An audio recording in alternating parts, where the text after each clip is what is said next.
Hi guys, this is Hirosaki. This story is all about what if Naruto had a classmate who woke up in a different body. Switching opponents with Shikamaru during the preliminary round before the third stage leads to an opportunity for Naruto, one that starts to drastically change his course in life. Before we start, kindly like and subscribe to this channel and look over the description box for the author of this amazing storyline. Welcome aboard! Chapter 15. Wow, this is easier than I thought. I hate you, Naruto. I grumbled to myself as I eyed the disaster that was my calligraphy attempts. Turns out that writing with a brush is difficult, who would have thought, right? I could barely tell what I had tried to do with half the kanji in the paper. My eyes moved towards the one in front of Naruto, and suddenly I knew how the blonde must have felt when I used running at the academy. His writing was already pretty damn good and we had just started. It's just that I'm the best, believe it. He gave me a grin and a peace sign and I returned him a weary smile. I was glad that he had something he was really good at though. Who knows? Maybe all those Seal Master Naruto were right after all. Still, I decided to burst his bubble quickly before it got too big. It's not perfect. You'll have to continue practicing. Sure thing. I'll have this down in a minute, just you wait, he boasted before biting his tongue and frowning at the paper while wielding the brush. With a sigh, I followed his example for a minute before a screen finally appeared. New skill acquired, Calligraphy LVL1. Calligraphy, LVL1. Improves the user's writing by 5%. Well, something to replace cartography for when I don't feel like training physically, I guess, I mused to myself before suppressing a groan as yet another unintelligible character appeared on the sheet. My maps were already pretty good after all, even if the level of the skill wasn't that good. Which is more, I had started a project after charting most of the village. I freed a whole wall in my room and started making a mural-like drawing of the entire village on it, even if it wasn't as detailed as the maps I had already for separated parts. Soon enough I would have to start making exceedingly elaborate maps or even start again to level the skill. I was leaning towards leaving the skill as it was. The drawings were good enough for me as they were and it would probably level better when working on new things once I started mapping the outside of the village. Entirely new maps would help level up the skill faster. That was my theory, at least.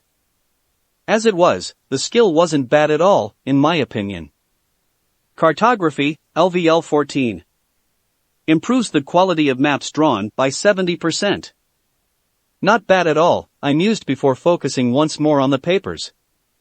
Something in the back of my mind was telling me that studying Fuinjutsu would be a right headache for me. It wasn't for nothing that Seal Masters were rare, after all. 1 month later. You are progressing very well, Eiji, Irika-sensei said after what felt like hours of me sitting with a leaf on my face. Basic chakra control exercises has gone up a level. Chakra control has gone up a level. That's a long-ass name, I thought to myself after reading the skill name, not for the first time. I relaxed my control on the chakra and opened my eyes.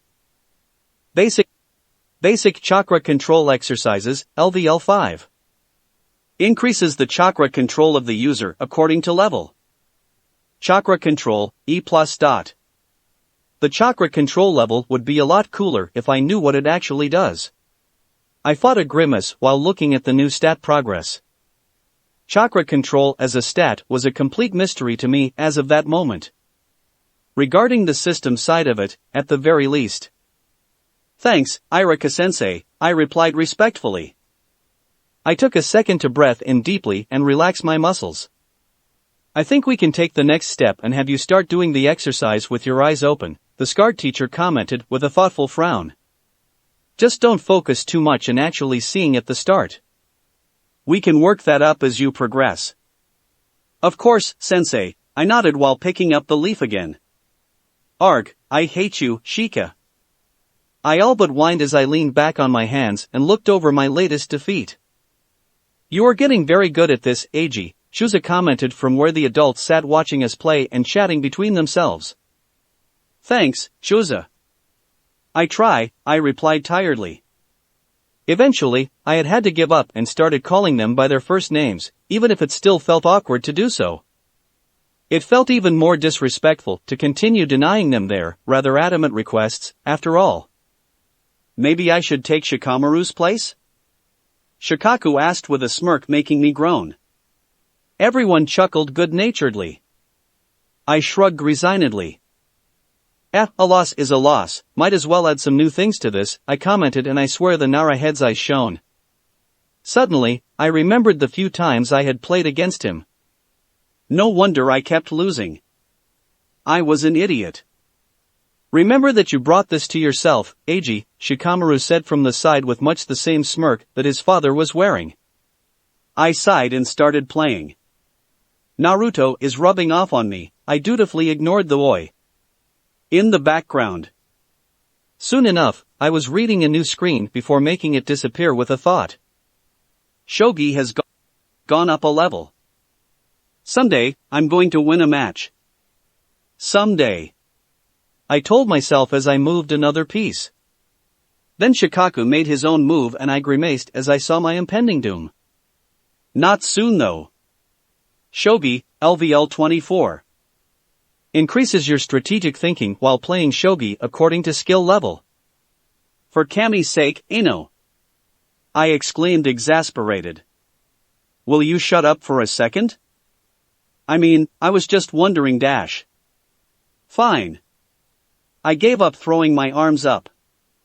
You can come with us tomorrow, I glared as the girl beamed at me, clearly pleased with herself. But we train, and that's it. You'll only annoy Sasuke if you try to do anything else. He really doesn't like to do small talk. I can do that, she blinked as my face turned to disbelief. I can. She added with more heat and a frown. I just continued staring at her. I mean, she always complained or at least whined when we had to do the academy training. Who would blame me for not believing her? Why are you looking at me like that? She hissed. Well, I started slowly. Besides you never wanting to train? I asked with a raised eyebrow. Her frown intensified. I mean, come on, Ino. You think we don't hear you during classes? The last thing you want to do is train, and at that, she pouted. Fine, I'll shut up. But if you annoy Sasuke, I'm never inviting you again. He is a great taijutsu partner. I like to have him around. She simply hummed and walked happily back to the desk. I sighed. The girl really was stubborn. She had been annoying me non-stop ever since the Uchiha had started training with us. And considering that I couldn't avoid her since I worked at her family's shop, I had decided that it was a lost battle to continue denying her. 1 month later. Intermediate taijutsu has gone up a level. This was a good idea, I must with a small grin as I avoided a rather powerful punch from Chuji with a sidestep. Instead of sending a punch of my own as a counter, I had to jump over a low kick from Shikamaru.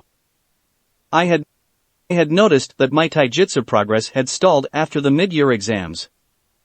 That made a lot of sense considering that no one besides Sasuke was a proper challenge to me when it came down to only hand-to-hand combat. As such, I had decided to try and fight them 2 against 1. As I was seeing right then, it was working very well. A punch of Chuji's eventually found its way to my gut and knocked the wind out of me before Shikamaru's fist connected with the side of my face. A kick, which I didn't know who sent, hit my side and I ended up on the floor. I groaned as I tapped the floor to sign that I gave up. It was great training, but it really upped the difficulty. Regretting the decision? Shika asked with a bored tone and I turned to see him crouching down next to me and resting his cheek on his hand lazily. No, but I can't deny that it hurts, he rolled his eyes at me and muttered something that was probably a grumble about my training habits.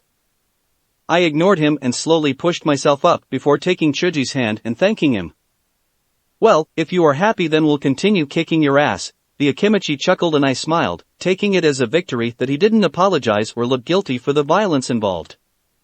He had come a long way from the soft guy he was when we first met. I feel the love, Gudash. We can totally improve your look, Hinata, I turned to see Ino eyeing Hinata up and down, probably going over outfit options on her head. Meanwhile, the shy girl was poking her fingers together and looking everywhere but the Yamanaka. The boys would fall over themselves once I'm done with you, I promise. Why you think so? Nobody missed the way her eyes moved towards a certain blonde boy that was in a shuriken jutsu competition with Sasuke. Ino smirked. Quite. I'm sure NAR that was as far as she got before the Hyuga girl put a hand over her mouth. I am sure we can go shopping together sometime, Ino-san. Great, the blonde girl beamed at her and I smiled at the scene. I was glad that we had another girl for Hinata to interact with. Naruto. Would you mind coming with us? We might need a boy's opinion. I suppressed a laugh as I saw Hinata's face go as red as it possible could. I failed to do so though, when I saw Naruto turn with a baffled expression and a huh? I don't know if she'll be good for Hinata or not, Shikamaru commented with a smirk while standing next to me. We'll just have to see, I replied mimicking his expression as we looked at the two blondes talking. Ino seemed to be doing a pretty good job at convincing the confused boy. I was just glad that the girl was acting friendly with Naruto. Maybe the wardrobe change had helped with that. So, I turned to look at Shino on my other side. Is it my turn to spar? Sure thing, I nodded. Shika, Choji, have a go at Shino, will you? I'll go look for some drinks. I meant dash. Come on, Shino. A cheerful Choji interrupted the Aburame before could finish his sentence and pulled him into the sparring circle. I simply hummed innocently to myself, carefully keeping my eyes away from the totally not panicking Shino.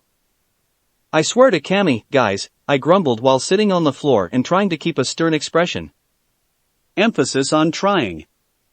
I come here at least once a week, the least you could do is stop tackling me. My only response was a tongue to the face and I sighed as my expression turned to a fond one and I started petting the dogs around me. Just give up, Hannah said from the side where she sat behind a counter and leaned on a hand. They love you, and that's it.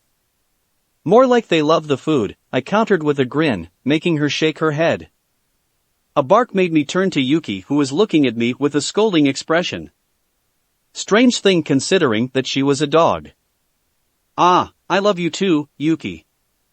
She barked again, this time happily. The other dogs, apparently, weren't ones to be shown up. I had to spend several hours playing, petting and booping dogs and puppies. I wasn't complaining. I wasn't that bad, was I? I turned my head and stared intently towards the classroom board. I felt cold sweat run down my neck and saw everyone else in our group pointedly avoiding Ino's eyes. Oh Kami, I was. She realized with horror. There were a few silent snickers, and not so silent ones in Naruto's case. What was the subject of the conversation? The pink-haired banshee that was currently all over our resident Eiji Uchiha. It seemed that the Yamanaka heiress had finally realized just how annoying her previous attitude had been. You don't have any ground to stand on, Naruto, she countered, probably trying to save some face. You were worse than Kiba. Hey! The Jinchuriki protested immediately. Take that back. That's not true. Right, guys? This time I looked to the side since the blonde boy was sitting right in front of me. Right. Brother? He asked, pleaded, more like, me. Oh Kami, I was. My whiskered friend slumped in his seat, the same defeated tone coloring his voice. Look at the bright side, guys, I said, mustering the will to face both blondes. You got better, I tried, forcing a smile on my face. I wasn't very successful, apparently, since both smacked their foreheads against their desks. A valiant attempt, Shino offered me. Even if it was useless.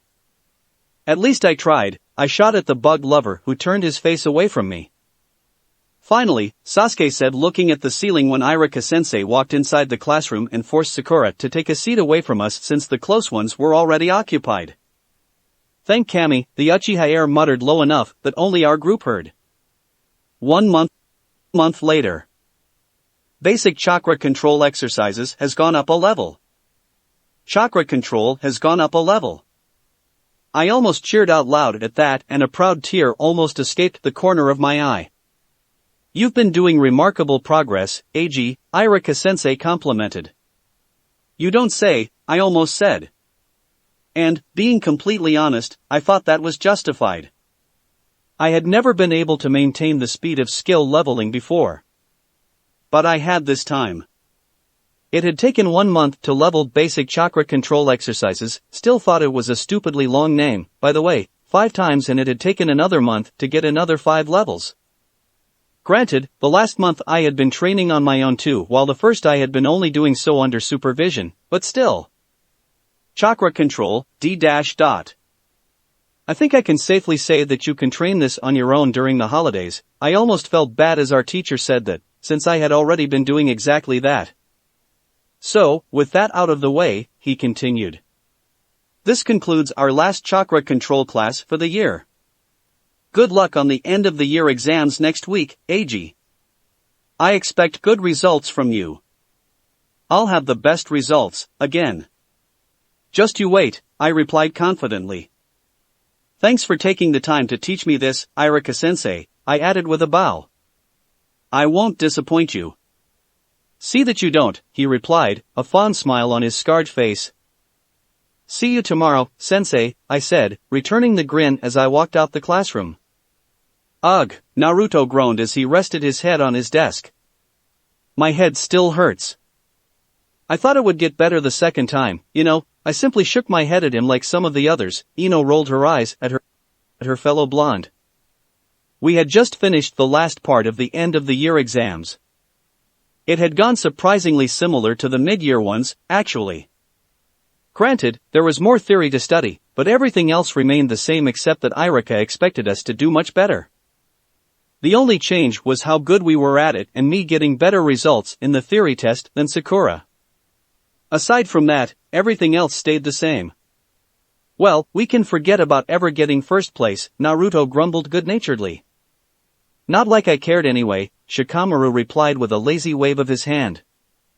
Come on, guys, he can't take first place forever.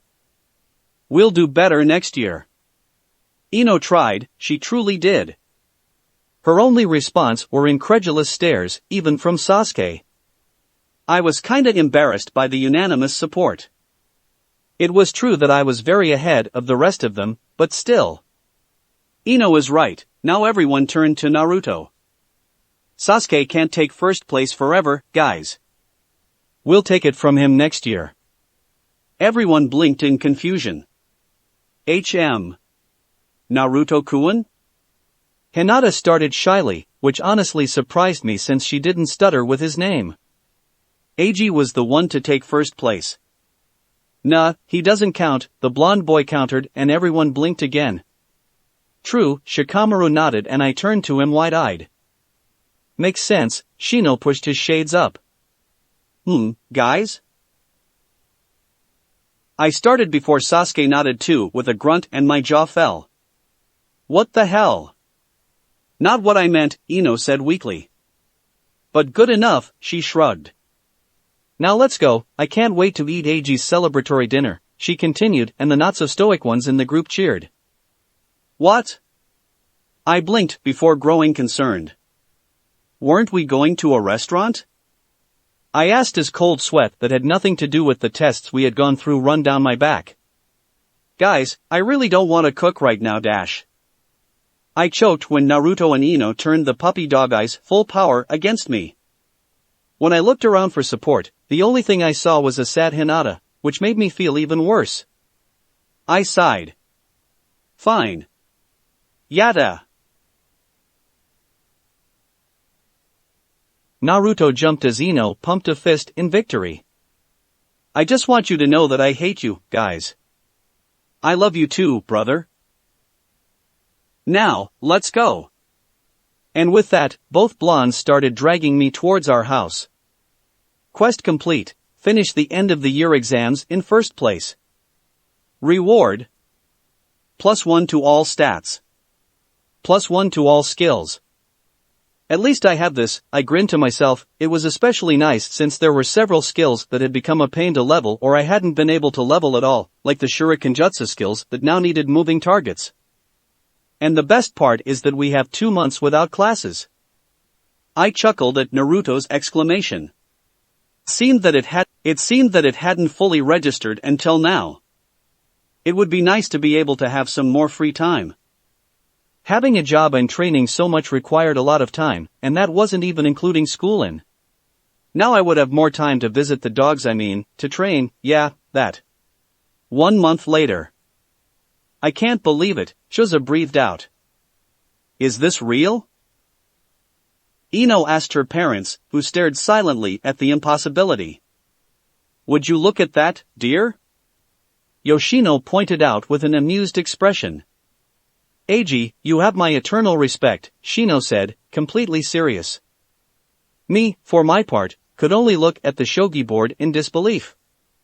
It's a draw, Shikamaru said, looking at the pieces with the widest smirk I had ever seen on his face. Good game, he extended a hand for me to shake, which I did, although my eyes never left the board. A draw, I muttered, voice and expression completely neutral. I didn't lose, a grin started to spread on my features before I snorted. I didn't lose. My words came out louder this time and I started chuckling.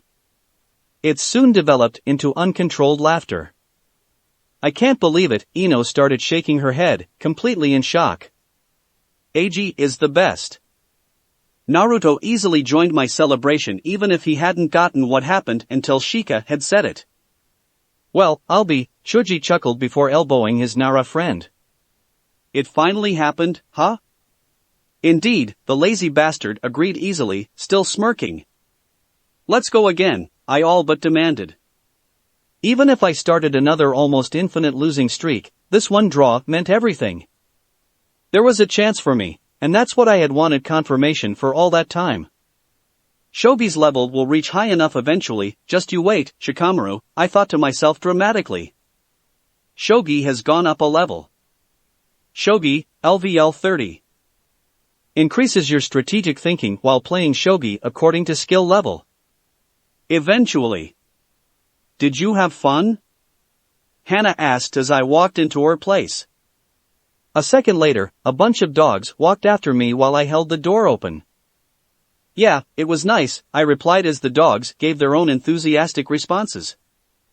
You took longer than I thought, the Inuzuka pointed out with a smirk that told me she knew exactly why.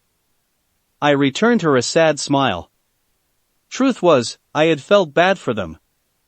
They didn't get out nearly enough, which was the whole reason why I offered to take them for a walk. Hannah needed to stay to take care of those that needed her presence almost constantly. There were also D-rank missions to take them for a walk but, apparently, Jenin preferred to take other tasks. It was easier to do some chore at someone's house than have to put up with an annoying mutt. I almost growled as I recalled that. Once I make Jenin, half my missions will be to do this, I swore to myself. I just hope they won't be too heartbroken when classes start again, I told the girl behind the counter as we both watched the dogs I had taken out talk/bark to the ones that had had to stay. It's better than nothing, she replied, not reassuring me at all, although that was probably not her intention anyway. I have a feeling you'll start again after you graduate anyway, she smiled my way, gesture that I easily returned. Yeah, they are awesome, I shrugged. And I'll be getting paid for doing what I want. Just hope I'll be able to convince my team of these guys' adorableness. I'm sure you'll manage. And if I don't, then I'll just have to threaten them, I said, and she giggled. Little did she know that I was serious. Sometimes I wonder if you are an Inuzuka and you've been hiding that from us, she shook her head still giggling. I wish. 1 month later. Skill maxed, basic chakra control exercises. Chakra control has gone up a level. Chakra control, D. Cool, I thought with a wide grin. Can't say I saw the skill maxing at level 15, but cool nonetheless. Didn't unlock the intermediate though, sadly. Still, I was quite happy with that as it was. In a week it would be a year since I arrived to this world, and I was very satisfied with my progress so far. It was slower than I would have thought considering that I had a gamer system, but it was still good. I closed my eyes and stretched my arms over my head, letting out a content sigh. As I opened my eyes, I sighed again for a completely different reason. In front of me, on the table, sat a light brown folder. What VE you got for me this time? I wondered as I opened it and started to read. My assignments had started to arrive once a month, although exactly when was never predictable. I had taken to them easily though, and they had rapidly become part of my routine. They never had anything too concerning, or at all, and I always got a discount or coupon of some kind for a shop that was always nice to have. I was already stacking on supplies for when Naruto and I started actually practicing Fuinjutsu. We had to promise the Hokage not to start until he gave the okay, but apparently, he trusted me enough to let me buy what we would need in advance. I wasn't about to go behind his back with that. Practicing chakra control was one thing. Practicing something as serious and obscure as the art of seals was entirely different, after all. I finished a second reading of the papers with an amused expression. A good proposition made by the civilian side? Had to happen eventually, I guess. Soon enough, I found myself setting the folder down after adding a paper giving my opinion about it with a surprisingly low amount of changes. Running a hand through my dark hair tiredly, I decided that it was late enough and I had to go to bed. Good job, said a now familiar note on the table after a second. I let out a wan smile as I picked it up, ripped it to pieces and threw it on the trash bin. No need to keep any proof of whoever it was that was giving me extra homework. I had yet another surprise waiting for me though. Where there would usually be a simple coupon or something for a ninja shop, now sat a group of scrolls. Suddenly fully awake once more, I read through the titles and realized that they were introductory texts to a bunch of things. Most of them covered in detail on the electives we would take once classes started once more. Well, thank you for the extra study material, I guess, I thought to myself as I carried everything to my room. They could be easily explained as me having bought them since they weren't something out of reach for an academy student. They were simply too expensive if one wasn't going to take the electives, not even mentioning that no one bought books or scrolls since the school provided all the necessary materials. Skill maxed, physical conditioning. New perk acquired, poised. Poised. When activating an EP-based skill at full energy points, the user can use EP skills without cost for 10 seconds. Usable once a day. Neas, I whistled as I read the screens at the end of my workout. Now, if only I could get this, but with meditation, I grumbled internally. Why was I complaining?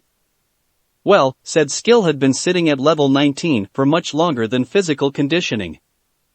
I had come up with the theory that I needed to fulfill some kind of requirement for the last level. Either that or it was stupidly difficult to max for some reason. I was inclined towards the first option though. It'll happen when it happens, I shrugged tiredly as I made my way inside. I stopped and raised an annoyed eyebrow as I walked inside and saw that table covered in my brother's calligraphy practice. Naruto! I started shouting before my voice lost all the strength in it. I knew the blonde was asleep already, and waking him up would be more troublesome than anything else. With a sigh, I gathered all the papers, ink and brushes and started putting it away. The guy is scarily good. His Fuinjutsu teacher will be shocked, I thought with no small amount of pride. For my part. Calligraphy, LVL 15.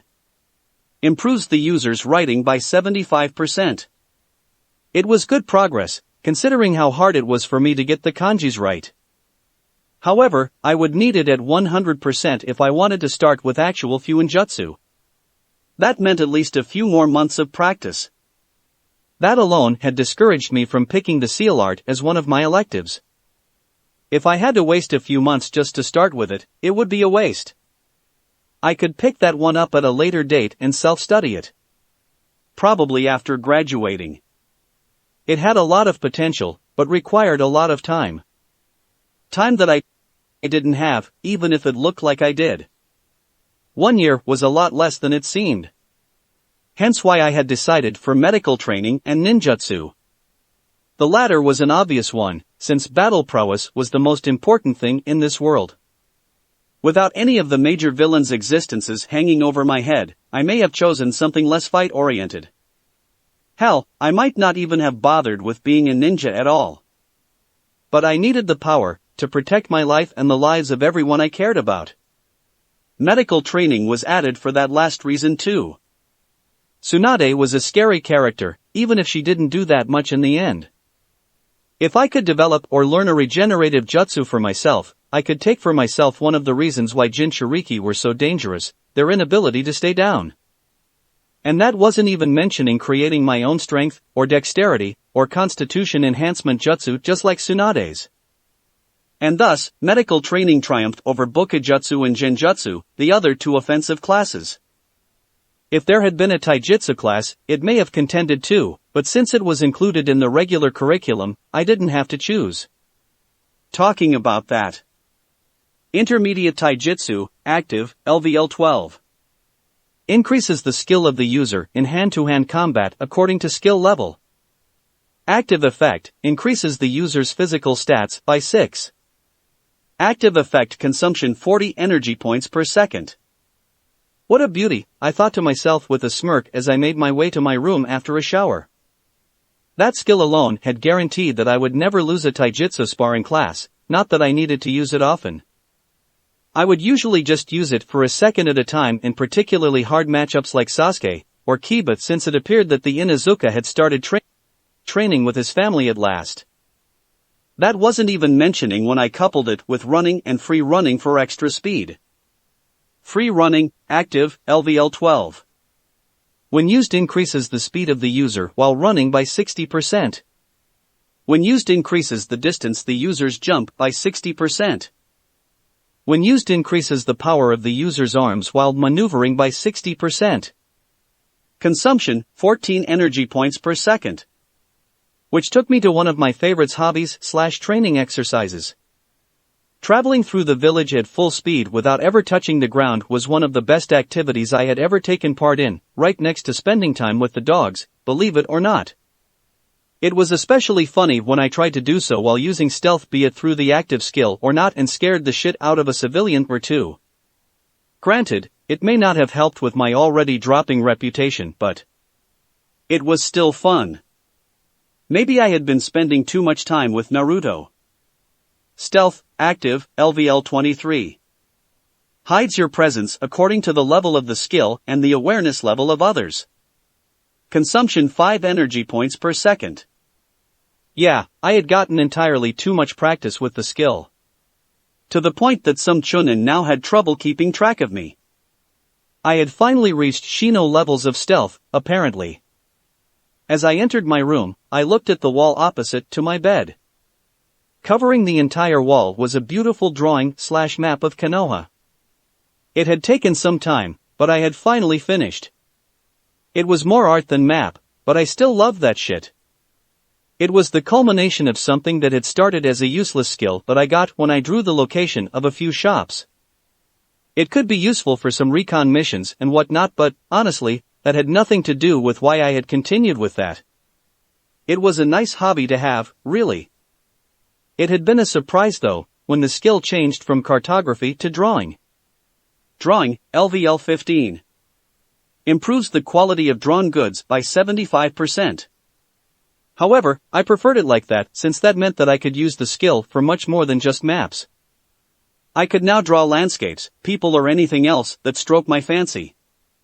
Overall, it's been a very good year. Eiji Satu. Title, Aspiring Prodigy.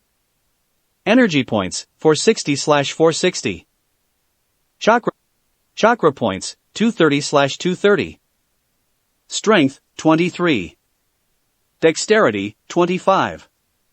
Constitution, 23. Chakra, 23. Chakra control, D. Very nice indeed. Chapter 16. Why did I expect the first day to be anything but boring? Naruto whined in between ramen bowls as we all sat at Ichiraku's, the whole group almost occupying all the seats at the restaurant. School is always such a drag, Shika nodded, although it could have been either due to being sleepy as much as it could have been agreement. It was rather dull for a first day. When Shino said something was boring, you knew something was boring. I'm just happy we didn't do anything physical today, Ino admitted while picking at her bowl, clearly still not as much of a fan of ramen as the other blonde in our group. But that's the problem, whined Naruto this time, flailing his arms up in the air exaggeratedly. Do you think we'll have to go through the obstacle course straight away? Shuji asked worriedly, eating even faster than normal due to stress. Irika-sensei did say that we would start this year, so, it's possible? Hinata answered uncertain and in a low voice, but at least there was no stutter anymore. Oh man, the Akimichi slumped in his seat. Everything okay, Eiji? Shikamaru asked, glancing at me from the corner of his eye, and everything turned towards me. Yeah, why? I gave him a half-smile as I pushed my empty bowl away from me. You are a bit quiet today, he pointed out. There are a lot of people talking, we aren't a small group anymore, I reassured easily as I waved signaling our group. The Nara hummed while turning again to speak with Chuji, and everything returned to normal. That was close, I thought to myself as I looked down, not noticing that everyone was looking discreetly at me. That night, I sat at our garden looking up at the night sky. Sometimes I wondered if it was the same as back in my world. I had never known much about constellations and all that. A year. Today is exactly a year, I thought to myself, a neutral expression on my face.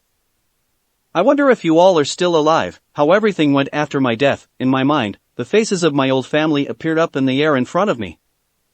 Many of them were blurred, unrecognizable or almost so. My relatives were barely shapes with color at this point, either due to my passing through the void or due to how long it had been, maybe both. Even my parents' memories weren't as clear as I would have hoped either. I'm already forgetting, I thought with a grimace, apologizing to them without speaking. Then I looked down at the notebook that sat innocently on my lap.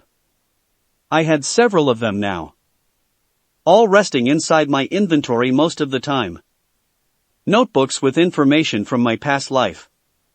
Everything I could remember of my family and friends. Everything I could remember from the media. Everything I could remember from anything at all, even the most mundane of things. I had all that written in these books. Even if my mind would slowly forget, I would have something to remind me that all that had happened. I had made my peace with it, actually. I had accepted the fact that the memories would disappear eventually. It didn't mean that I liked it though. But much like my own death, I had had to deal with it. I miss you, I thought out loud, a single tear falling down my cheek as my brain conjured once more the blurry pictures of everyone I used to know. Would you be happy for me? I wondered as I recalled everything I had lived since that day when I woke up in the middle of Irika-sensei's class. I miss you, I repeated. Wish me luck. And with that, I stood up and walked inside and made my way to my bedroom. I had a new life now. I had had it since a year ago. I wouldn't forget, but I would move forward anyway. That was easier than expected, I said cheerfully while inwardly smirking. All around me my classmates laid on the floor, panting or holding one of their limbs in pain. I hate you so much, Kiba muttered, even though he was one of the ones that had it the easiest. Huff, I should have joined you in your free running, Eiji, Shuji admitted, sounding like every word was a Herculean feat. And now you know better, I replied, still grinning from ear to ear. What was it all about? The obstacle courses. Turns out that Hinata had been right and we had started going through it right in our second day. Granted, Irika-sensei had us practice each of the different parts separately at first so we knew how to deal with each, but afterwards he threw us right into the death trap. The exercise had actually been the only thing we had worked on the whole day. I was quite happy with my performance, which made sense since not only was I part of the group of people that had actually finished the course but also the one to do so the fastest. And as if that wasn't enough. Quest complete, finish the obstacle course in first place. Reward. +3 free running level. +2 dexterity level. I feel so awesome right now, I couldn't help but think to myself. Dexterity, 27. Free running, active, LVL 15. When used increases the speed of the user while running by 75%. When used increases the distance the users jump by 75%. When used increases the power of the user's arms while maneuvering by 75%. Consumption, 13 energy points per second. Next time I won't lose, Sasuke muttered under his breath while resting next to me. I resisted the urge to smirk at him. With the bonus I had gotten for winning, the poor guy didn't stand a chance anymore.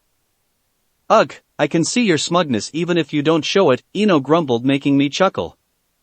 What's that even supposed to mean? She didn't respond, but the glare she sent me would have made any of the civilian kids run for the hills.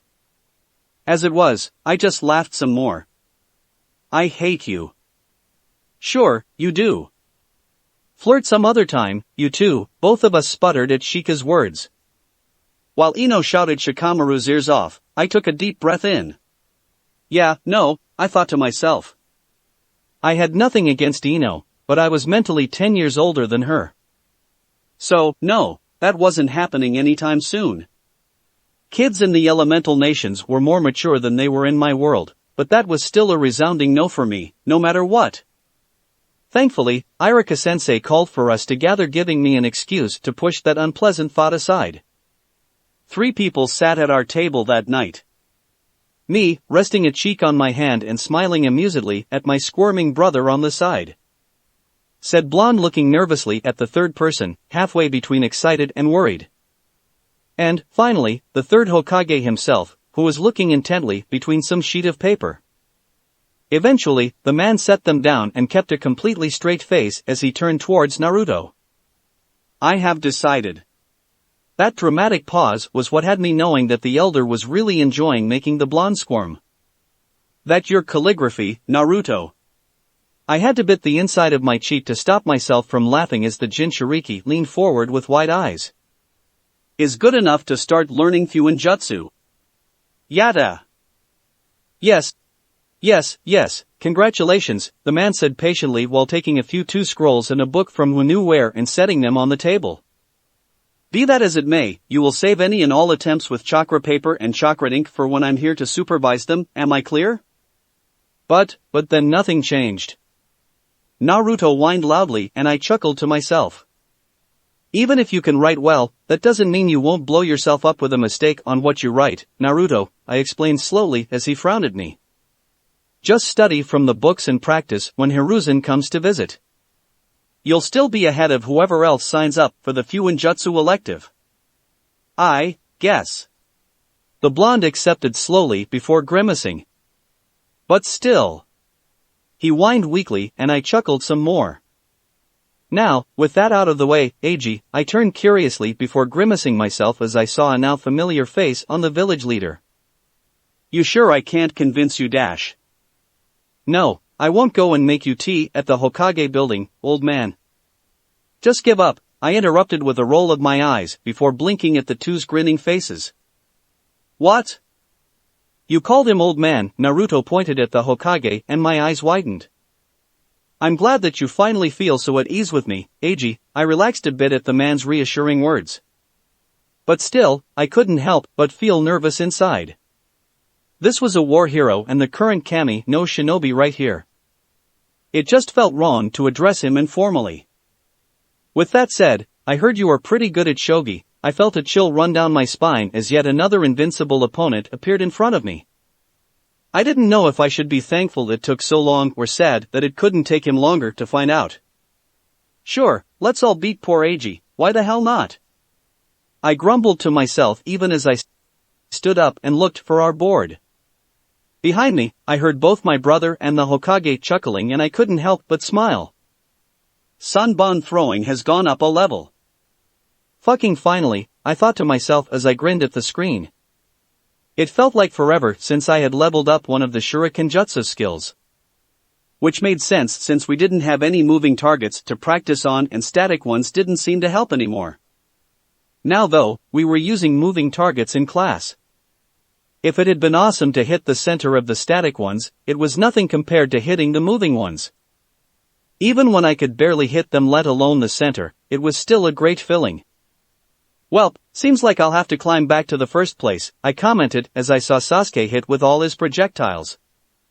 Not surprising, considering that the guy had been trained by freaking Itachi and from a young age at that.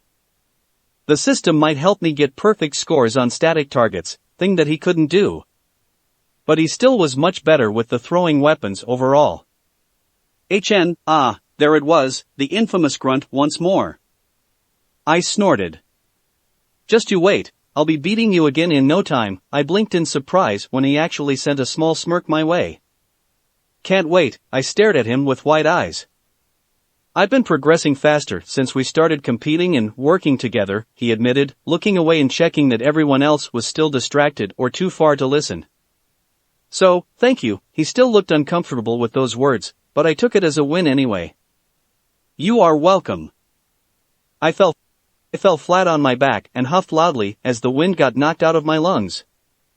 "Suddenly, I don't envy you as much, Ag," Naruto mocked me with a shit-eating grin. "Your leaf fell off again," I pointed out before standing with a groan. "Ah, come on," he complained, and I chuckled to myself. With a long sigh, I turned towards the wall next to me and then glanced towards my classmates and friends. All of them were sitting cross-legged. All of them trying to get their respective leaves to stick to their foreheads. Some succeeded, some failed. We had all been pleasantly surprised when Irika told us that this year we would barely have theory classes. It was still important, and there would be a harder test at the end of the year compared to the last. However, one of the theory hours would be replaced by chakra control and later on ninjutsu. The 2 remaining hours would go on for a few months before it was also replaced, this time by our electives. Naruto had been ecstatic, and when I explained that he would need to study at home, the cheeky bastard only smiled and said, "That just means you'll teach me just like last year." I had to applaud the sheer gall of the boy. Not that I didn't have my vengeance in the form of chores being assigned to the blonde. "Back to the exercise, Ag," Irika-sensei called out, and I sighed before facing the wall. Most people would find tree climbing or, in this case, wall climbing pretty cool, especially when they got to train it earlier than everyone else. Right now though, it was just a pain in my back, literally. I took my distance and then ran at the vertical surface. The system was just steadfastly refusing to give me the freaking skill, even after half a class of just doing my damnedest to do it. It wasn't like I was relying entirely on the game either. After a year, I had to caught on and realize that more than the cheat code that it was in most fanfics, my system was more of a helping hand. I had to actually try, and that was fine. But why is this so goddamn hard? I thought as the surface under my feet exploded once more. Now, once I said that, most people would say something along the lines of, "You are using too much chakra, use less." Well, thank you very much, Captain Obvious. I knew that already. But knowing didn't really help much since I ended up using too little and slipping off. Finding the middle ground was a lot harder than one would expect. "Damn it," I grumbled as I sat on the ground and glared at the now hole-filled earth wall, which Irika had someone else build for me, as if willing it to tell me the secret to the thrice-be-damned exercise. "Ag," I turned my eyes to Shikamaru on the side, who was calmly looking at me with his leaf firmly placed on his forehead. I don't even know why I was surprised that he had gotten it so quickly. "You can't run before walking." "What does that even?" I started demanding before trailing off and looking towards the wall once more. My eye twitched. "Irika-sensei, I think I hate you," I said out loud, earning only a chuckle. "It's good to see that even genius students can be dumb," the teacher shamelessly replied with a grin, and I groaned out loud as I stood up. Then, slowly, I walked up to the wall and placed a foot against it. It was a somewhat awkward position and it made me feel like a fool, but I could deal with a bit of embarrassment. Closing my eyes, I controlled my breathing to the steady one I used while meditating. Carefully, I moved the energy that filled me through its coils towards my feet and bit by bit pushed it out. Then, I made it hold the wall. In my mind, it seemed almost as weird as trying to grab it with my hands while my palms were pressed against it. Contrary to that situation, my chakra actually was able to do so. As I felt my energy take hold, I brought my other foot up, almost falling just by the fact that I was holding myself up only with a foot on the wall, which was a lot more difficult than the show made it look like. With my second foot finally placed next to the other, I repeated the process. Then I released the hold on the first one and moved it up a bit and I exhaled as I fell on my back. At least I wasn't as high up as before, I thought to myself with a grimace. Still, that was a lot better than my other attempts, and, as I opened my eyes, a grin spread over my face. New skill acquired, Intermediate Chakra Control Exercises LVL1. There it was, in all its long-named glory. The description, once I brought it up, was exactly the same as it had been as basic. But that didn't matter. I had the skill now, and getting the skill was half the battle. Well, not really, but it was a big step forward. Chica, I could kiss you right now, I said, as I closed my eyes again and stepped towards the wall once more. Please don't, I heard behind me, although the amusement was clear in the Nara's voice. I simply chuckled alongside him and we both continued with our exercises. Wonder if Irika will teach me water walking if I do well enough. It was an exciting thought, but it was unrealistic. Considering that it had taken me months to get the leaf concentration exercise to max, it stood to reason that tree/wall walking would be the same or worse. Which made me, once more, think about how I clearly wasn't in a canon universe. If I hadn't had to concentrate in what I was doing, I was sure my mind would have drifted towards the million possibilities that line of thought presented for my future. As it was though, I didn't have time for that. Not that I let myself dwell on that kind of thing too long. I had my ninja way as Naruto would have said, and I was sticking to it. Live life to the fullest. Canon and fanon be damned. Your own garden, you say? Nariko asked with a raised eyebrow, curiosity clear in her voice. I think you know enough to start one without help at this point, Ag. Well, I do. But I wanted to have more than just pretty plants in it. I would like them to be useful too, for my career in the future, I explained slowly, trying not to sound too awkward. I am learning to use Senbon, and they are the most useful with poisons and also, well, I'll be taking medical training as an elective, so anything that would help with that would be good too. I know enough to make a garden for those things too, but I wanted the opinion of someone with more experience in the matter. I see. She replied slowly, adopting a thoughtful look as she eyed me. It felt like being under a microscope, if I was honest. Sure. She said eventually, her serious expression quickly replaced with a cheerful one. I let out a breath I didn't know I had been holding. You worry too much, Ag. Of course, I'll help you. You working here has been a boon for us, honestly. The least I can do is help you with your garden. Thank you, Yamanaka-sama. My grin twitched as she narrowed her eyes at me. I mean. Nariko. That's more like it, she nodded before pulling a sheet of paper from behind the counter and starting to write on it. First of all, I'll give you a few different herbs that you can use to poison your Senbon, nothing too dangerous, of course. And you'll need to be able to make an antidote for them too. I'm not quite sure which antidotes they cover in medical training, but I'll give you recipes and you can take them to your classes. Until then though, she fixed me with a stern glare. I don't want you to try any of this, am I clear? Just growing the plants and nothing else. Yes, Yamana Nariko, I replied quickly, my back going straight at the authoritative tone. There was that clan head aura that she and all the other wives shared with their husbands. And they wondered why I couldn't address them informally. Good, she nodded, satisfied either by my answer or something else she probably saw. For all I knew, she could just be happy I had corrected the way I addressed her. People in this world were weird. I'd also recommend some more medically oriented herbs, like. And so she continued explaining while also writing the names and other info I would probably need to go over before I even started the garden. Meanwhile, I stood there trying and failing to contain a grin. Having friends in the right places really went a long way. Sasuke POV. The kunai embedded itself into the target log with a dull sound, just the smallest bit off of the center of the red cross in the middle of it. In other times, that would have annoyed me to no end. That small but significant failure. It would have infuriated me, driven me to train twice as hard and long into the night. Now though. South close, the words replayed in my mind followed soon by a chuckle. Why aren't you annoyed? You failed, I recalled my question as I picked up the kunai again and walked back to try again.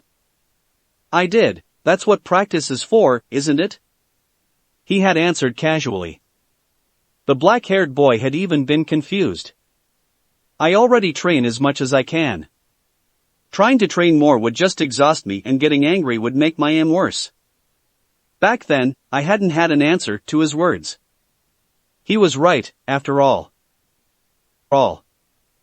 And so, I took a deep breath in, just like he always did to calm himself and gather his thoughts, and continued training. Target practice, physical conditioning, kata practice, chakra control. Eventually, I grew tired. The desire to carry on regardless was there, but training all the time will end up hindering your growth instead of the opposite. You need rest too. I sighed and picked everything up before walking back inside. A now familiar silence welcomed me inside my own home. Familiar, yes, but never any less unnerving or depressing. Soon enough, I had showered and was already moving towards the kitchen to prepare dinner. Your diet can be another factor, I remembered as I picked up the diet plan I had worked up with Chuji and looked for something to prepare today. I knew most meals by heart already, but the action was more for routine's sake than anything else. To remind myself that it was important to follow it. It also always brought to my mind the group. Naruto, Shikamaru, Choji, Shino, Hinata, Ino.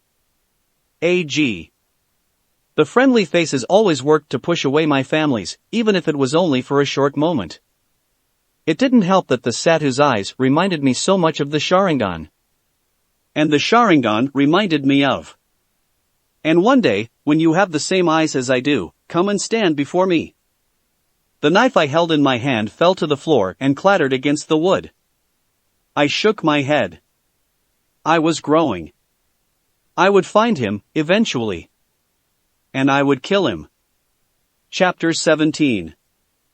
Wall climbing is a surprisingly good workout exercise, I thought to myself as I simply walked on the wall that was built just for me to train my chakra control on. This time, the earth-based structure was without any holes created by my mistakes, which was a major improvement from how it had been throughout the last week of classes. As for how it was a good exercise, well, do I really need to explain? Anyone that gives the idea a moment of thought would realize it. Which isn't to say that I did, just that it is that obvious. After all, while wall walking, one needs to keep their entire body in standing position but parallel to the ground. And let me just tell you, that isn't an easy feat at all. It was so good, in fact, that I wouldn't be surprised if intermediate chakra control exercises has gone up a level. Not what I was expecting, but I'll take it, I thought while suppressing an amused smile. It wouldn't do for me to start smiling out of nowhere. You are doing very well, AG, Irika commented as I kept walking. It was nice seeing the teacher with a relaxed smile instead of that determined or annoyed expression that he usually wore in class. Chakra control class was an exception after all, since everyone had to sit and do their exercises in silence. It also helped that the students actually wanted to do the exercises, most of the time anyway. It's a lot easier than the leaf concentration exercise was at the start. Guess I got the hang of it since then, I mused as I walked, making it look a lot easier than it actually was. A slip in my concentration and I would fall right on my ass. It was tiring both mentally and physically, but it was still awesome, especially when I took a moment to think that I was freaking walking on the wall. I had to stop myself from doing the exercise with my hands too to pull a Spider-Man. I saved that for the privacy of my room. So, he started again, and I pondered for a moment if he actually wanted to talk or he just wanted to see if he could distract me to make me fall. Have you decided on which electives you'll sign for? Yes, actually, I answered with my voice slightly strained, a bead of sweat rolling down my forehead. Ninjutsu and medical training, I added, with a smile forming on my face. I was quite excited by the prospect of those classes. I really couldn't wait to start flinging jutsu around. Maybe it was childish of me, but which Naruto fan hadn't wanted to use a jutsu at least once? The dream was real for me, and I had already had to wait for an entire year. One could only have so much patience. And I blinked at his question and turned my head towards him. What will you take for your third elective? I blinked again and a smirk tugged at Irika's lips. Third? We can only choose two, I said as a frown formed on my face. It intensified as I heard him chuckle. Oh my, this is going to be a great year, I can already tell, he laughed, much to my confusion. Don't you remember that I said you could take one more if you kept your grades and performance up? I blinked once more before face palming. Also, with my focus gone to shit, I promptly fell on my back, although I couldn't bring myself to care. I forgot, I muttered, my voice muffled against my hand that still covered my face. Well, it's good that I reminded you then, you have time to think about it now, he reassured me, although his face-splitting grin didn't much help my annoyance. I'll probably take Genjutsu, I replied as I stood up and dusted myself. I didn't need much time to consider it, really. I had gone through all the options before choosing after all. The only contender Genjutsu had was Bukijutsu, and while using a weapon sounded badass and very useful, I had foreknowledge. With so much Sharingan bullshit being thrown around, I needed a way to deal with all those illusionary jutsu. Even if actual Genjutsu wouldn't be part of my main skill set, I needed a skill to dispel them, I needed to max it, and I needed to do it yesterday. It was great to get a head start on that by being able to apply to the elective. Otherwise, I would have had to hunt down Kurenai and see if I could get her to train me after graduating, if I didn't end up in her team that is. That was quick, but I guess I shouldn't be surprised that you already had an idea of what you would prefer, Irika-sensei said, his amused smile turning into a fond one that I returned.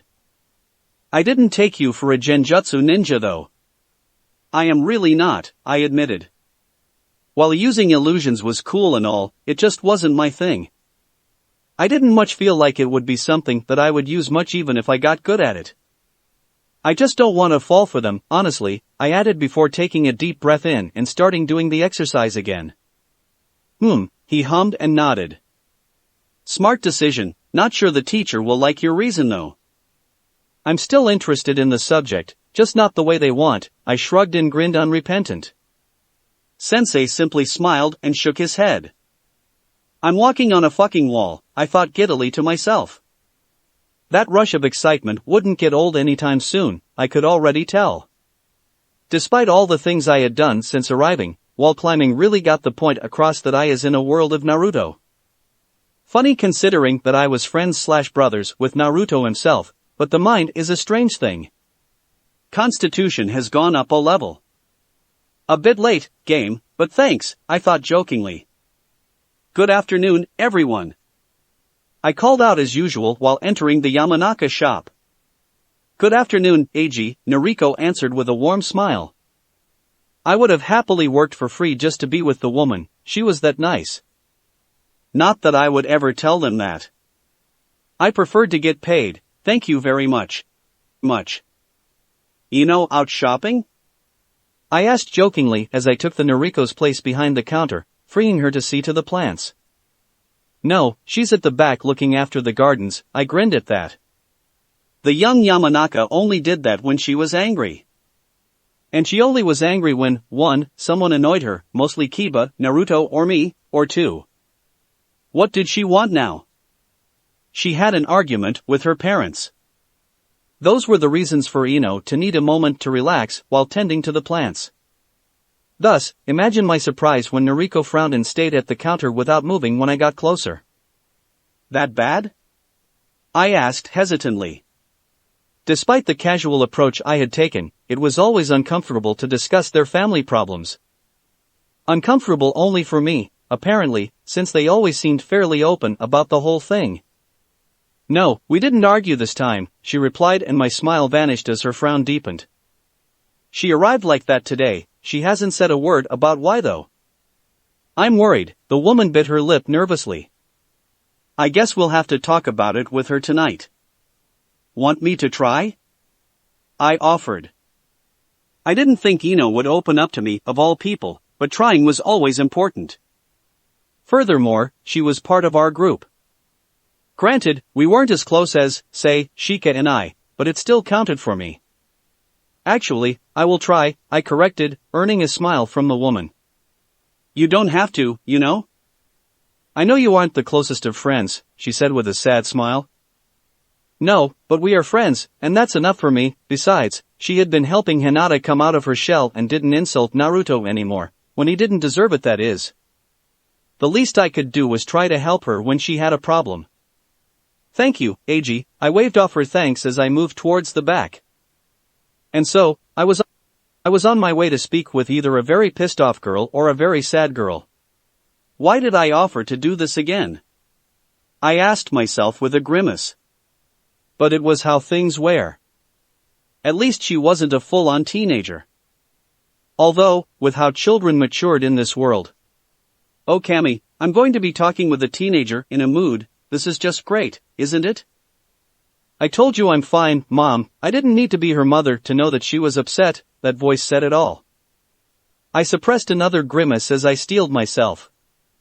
I'm not Nariko. Even better, just go do your job, Eiji, she responded quickly, although her voice cracked a bit. Was it because of me, or because of something else? With no way of answering that question, I simply approached the girl that was kneeling beside a particularly dangerous plant like it was a normal flower and sat next to her. We both know you are not fine, Ino, I said softly. Of course, I'm Findash. Ino, I interrupted, putting a bit more steel in my voice, but keeping it soft. I may not be your best friend, I took note of how she flinched at the words best friend and continued. But I have known you long enough to know when you are upset. So what? She countered this time. I'll be fine in a bit, I just need a moment without anyone annoying me. I didn't need to be a genius nor an adult in mind to realize what she meant by that. Despite that though, I didn't go away.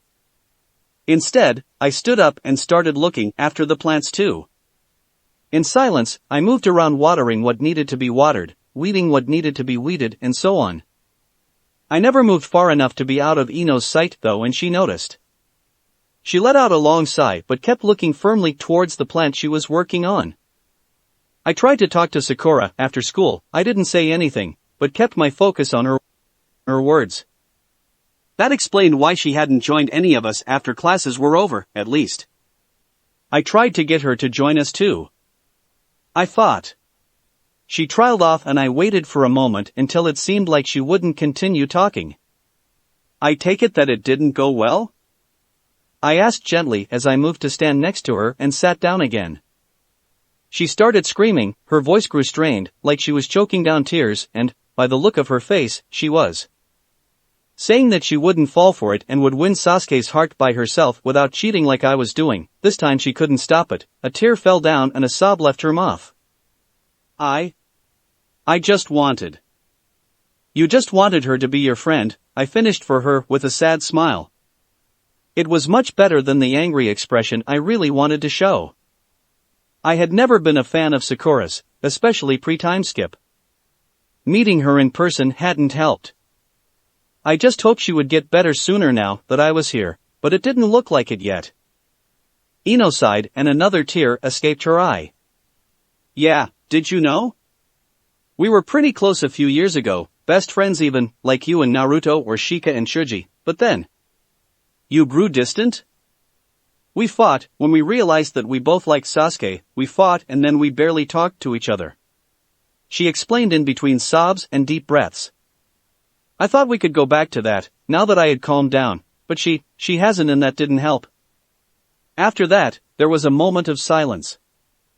I don't know what Ino was thinking meanwhile, but I was remembering, my mind brining up hazy memories from a time where I didn't go by the name Eiji. I had friends, before Naruto and the rest, you know? I started softly. I could play it off, I guessed. Just keeping things vague would be enough. But, when things looked bad, several left. Half my friends had left when the news of my condition had come out. They hadn't shunned me or anything, but they had slowly grown distant. I didn't fault them for trying to escape the pain, but it hurt nonetheless. What's important is to focus on those who stay. I know, it's just... It hurts, I nodded understandingly. I know, and it'll keep hurting. But you'll be fine, eventually, I reassured, and she nodded, although she wasn't looking at me, her eyes still firmly set on the plant. You should talk to your parents. You'll feel better afterwards. I already feel better, she replied, her voice so low that it was barely a whisper. Fortunately for me, I managed to hear it. I'm glad I could help then, I said with a small smile. Take your time out here. I'll help your mother with the shop meanwhile, and with that, I stood up slowly, just in case she wanted to say anything else. When it seemed like she wouldn't, I made my way back inside. Thank you, I heard behind me, and my smile widened. That's what friends are for. Thank you, I heard once I stepped back in, the mother echoing the words of the daughter. My response was the same. I mean, I get it, I really do, I explained myself quickly with a wry smile. It's just that. I really didn't see you as the kind to take fuinjutsu and trapping instead of something more. I waved my hand uncertainly. Flashy? Shika suggested with his usual bored tone as he made his move on the board. Yeah, Naruto, you have to admit that you don't seem the type, Choji spoke through his handfuls of chips. You guys suck, the blonde in question grumbled. I mean, yeah, I would love to sign for ninjutsu and learn something badass, but really, trapping and fuinjutsu go really well together from what I've, read. Just imagine the pranks.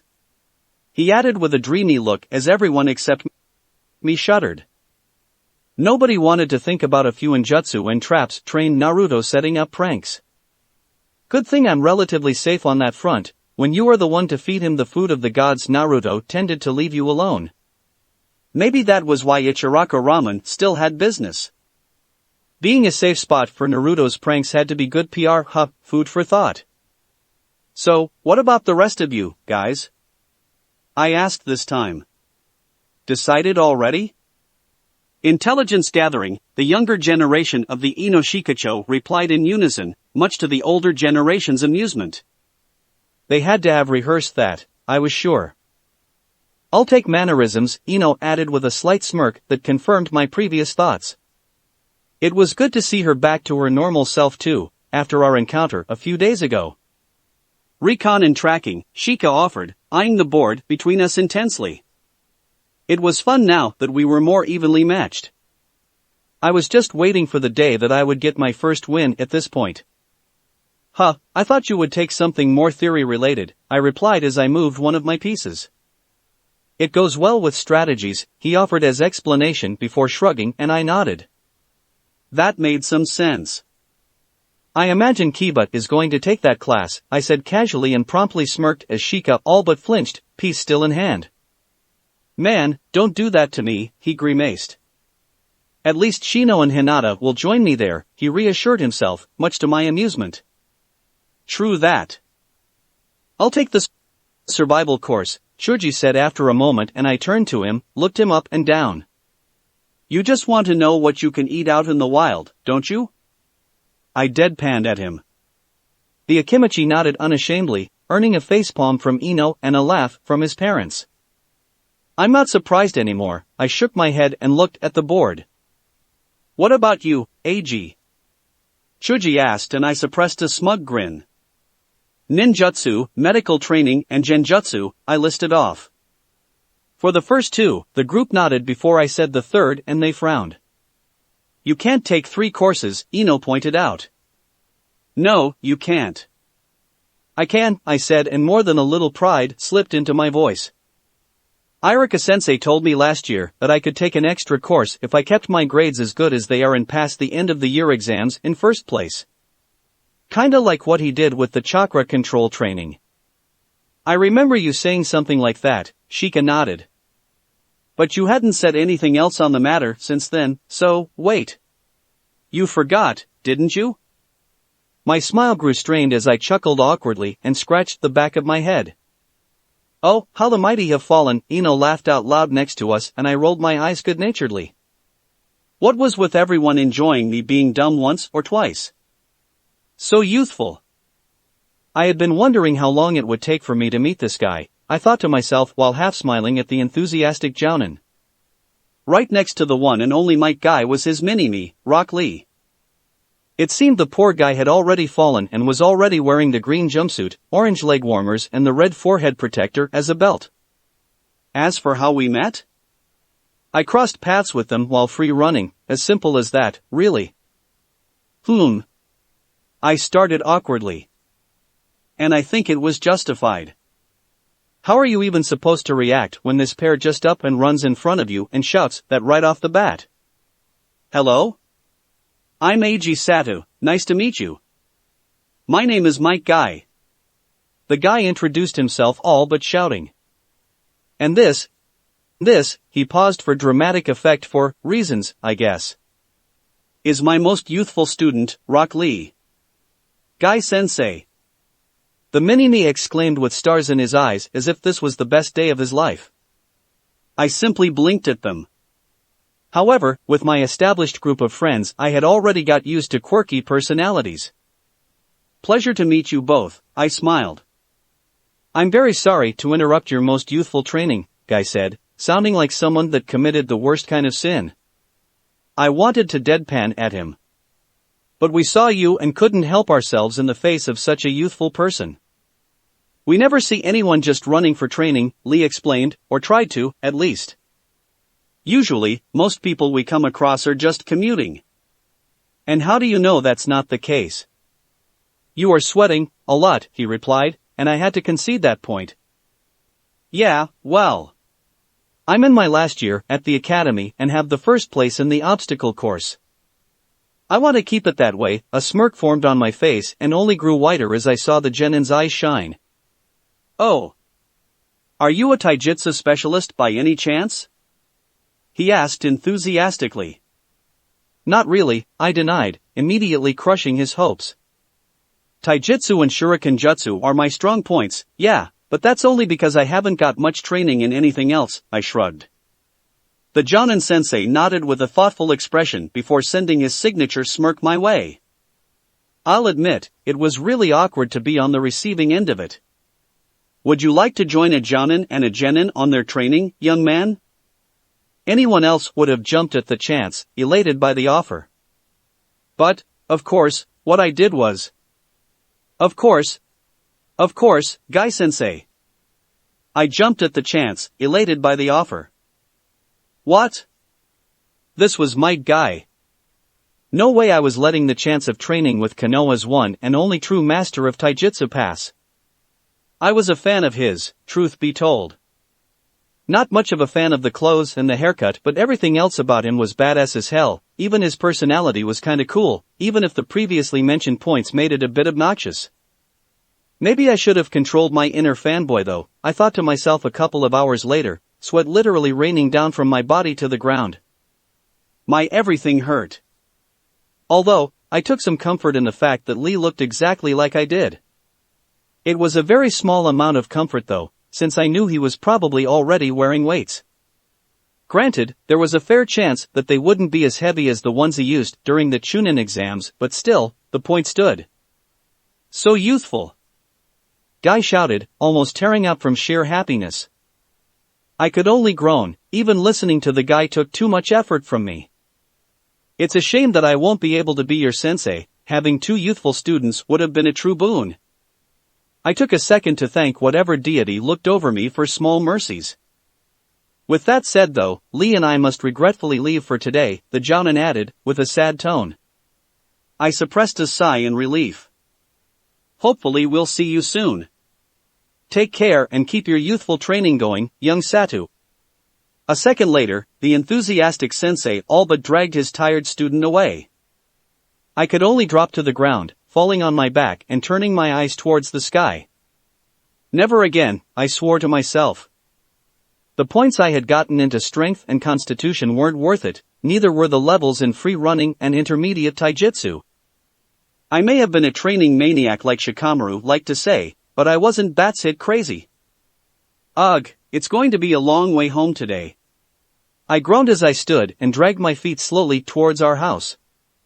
Later, unknown POV. The person sitting on a desk grinned as he looked over the reports. All of them regarding the same person, Eiji Sato. Everything was there, from information gathered in his numerous background checks to his latest answers in the monthly tests the figure had procured for him. Cold and pragmatic, but extremely biased towards people close to him. Driven in a controlled manner. Training almost completely around battle prowess. Almost unbiased opinion regarding civilians and ninja. Everyone in the higher-ups had different opinions on the boy. Some said he was the return of the Flash. A natural leader, prodigious and charismatic. Others feared they had a new Orochimaru in their hands, and the man couldn't fault them, even if the only one with actual proof on the matter was himself. After all, despite the high profile of the boys group, having someone actually trail him everywhere was something the higher-ups didn't want nor truly could do. Having a Jounin or an Umbu trail an academy student out of paranoia would just look bad, and anything less than that had the chance of being caught. But he had done it, he had been watching the boy. He knew, after the incident regarding the now pariah Inuzuka, that the Sato could be more than just a shining model student. There were lots of other theories running around, comparing the boy to the various geniuses that had appeared through history. Kakashi Hatake, Itachi Uchiha, and many more. Funnily enough, nobody had compared the boy with who the man himself considered the closest approximation. Tobarama Senju. The man smirked. I look forward to your development, Eiji Sato, the figure thought as he set the papers back on his desk. Show me if you are a second coming or something entirely different. Chapter 18. Intermediate chakra control exercises has gone up a level. Chakra control has gone up a level. Yes. Yes. I thought, inwardly cheering. I had gotten really good at not showing when something happened with the system. I think I hate you, Eiji, someone grumbled behind me and I chuckled. At least the leaf isn't falling off every few seconds anymore, Naruto, I countered good-naturedly. It wasn't like I didn't understand where he was coming from. Everyone in the class could already steadily hold their leaves, the clan members even being able to have their eyes open and even chat a bit. The blonde boy, instead, barely could keep the thing stuck to his forehead for more than 20 seconds before it fell down or flew off. Meanwhile, there I was, practicing katas while my feet were stuck to the wall. However, I no longer felt bad about it. Ever since his talent for calligraphy and later Fuinjutsu had been found, the Jinchuriki had been much more relaxed, even if he still liked to complain every so often. That aside. Eiji Sato. Title, Aspiring Prodigy. Energy points, 500/500. Chakra points, 250/250. Strength, 25. Dexterity, 27. Constitution, 25. Chakra, 25. Chakra control, D+. I really have to look for a way to increase my stats faster, they barely go up anymore. Weights, maybe, I thought to myself. Although, I would have to see what I could do. When I had gone into a ninja shop to get some light weights to start with, I had been told that I needed at the very least permission from a teacher. Apparently, too many dumb kids had stunted their own development by using weights when they weren't ready for it. Annoying, but understandable. However, Iraka-sensei was reluctant to allow me more benefits. I had half a mind to ask for my mystery benefactor to give me some as a reward, although they should already know about that wish of mine. Maybe they also didn't want to give them to me? I just couldn't find a reason as for why Danzo, or whoever else it was, I still thought it was him though, wouldn't want me to progress faster. I was sure I was ready. Even so, all that meant that I would have to put a pin on that idea, for now. Once I graduated though, all bets were off. I needed more power. A lot more. And that's that, I said as I finished signing for medical training. It felt nice to finally have that out of the way. I had been strangely anxious about the whole thing. Not overly so, but enough to bother me. Half my free time had been spent worrying over my choices and if they were the correct ones. Kinda reminded me of what my friends had gone through in my last life while choosing their careers. I had been nice and also sad to remember. Genjutsu? Shino asked, not at me but at Sasuke, with a raised eyebrow. I had to get behind that too, since the Uchiha, despite his futurized disposition towards the art, didn't really seem the type for the illusionary techniques. Same reason as Eiji, was all the explanation that he gave, but everyone still nodded. Especially me, since it immediately made sense. The guy wanted to kill his brother, not much we could really do to change his mind sadly, and for that he needed to be able to deal with the Sharingan's genjutsu bullshit. Anyway, it'll be nice to be at medical training with you, Hinata, I said with a wide smile that the girl returned immediately, albeit smaller. I was just happy that she wasn't shy about it. I couldn't help but look giddily at the paper in my hands. This was it, the moment I had been waiting for. Such an innocent little thing was so very important for me and everyone else in the room. Sasuke was glaring at his with such intensity that if it were a person, it would have shrunk out of fear. Fear. Your turn, Sada-san, said Yachi-sense, the teacher of the ninjutsu course. I took an excited breath in before channeling my chakra towards the paper in my hands. For the shortest of moments, it felt as if time stopped completely. And then the paper in my hands wrinkled all over. I resisted the urge to cheer out loud. Lightning. My affinity was freaking lightning. A grin threatened to split my face in two. What? That was my favorite element, Sumi. Okay then, the teacher took note of it on the notepad she held and motioned for the next student to do the same thing. I moved aside, still giddily holding the wrinkled paper. I didn't quite remember any Raiton jutsu aside from the Chidori, but that didn't matter. I would create some myself if I had to. I would probably make one or two anyway. Ideas were forming in my head already. Stolen ideas from stories that I had read or watched back in my old life, but ideas nonetheless. I would have to check my notebooks once I got back home. There were bound to be some that I had already forgotten about. I watched with interest as Sasuke did the test and got a lightning affinity too. That wasn't much of a surprise for me, since I knew he was quite proficient with the Chidori even though he had grown learning fire jutsu. Still, I couldn't help but wonder, would the story have gone differently even if I hadn't changed anything? The answer I could manage was that, yes, it would. There were several evident differences between the world that I lived in and the one I had read about. It was a reassuring realization, actually. I didn't have to worry about turning the plot worse than it was in canon if canon didn't exist anyway. There was no way for me to know if I was making things worse or better, and that was a relief more than it was concerning.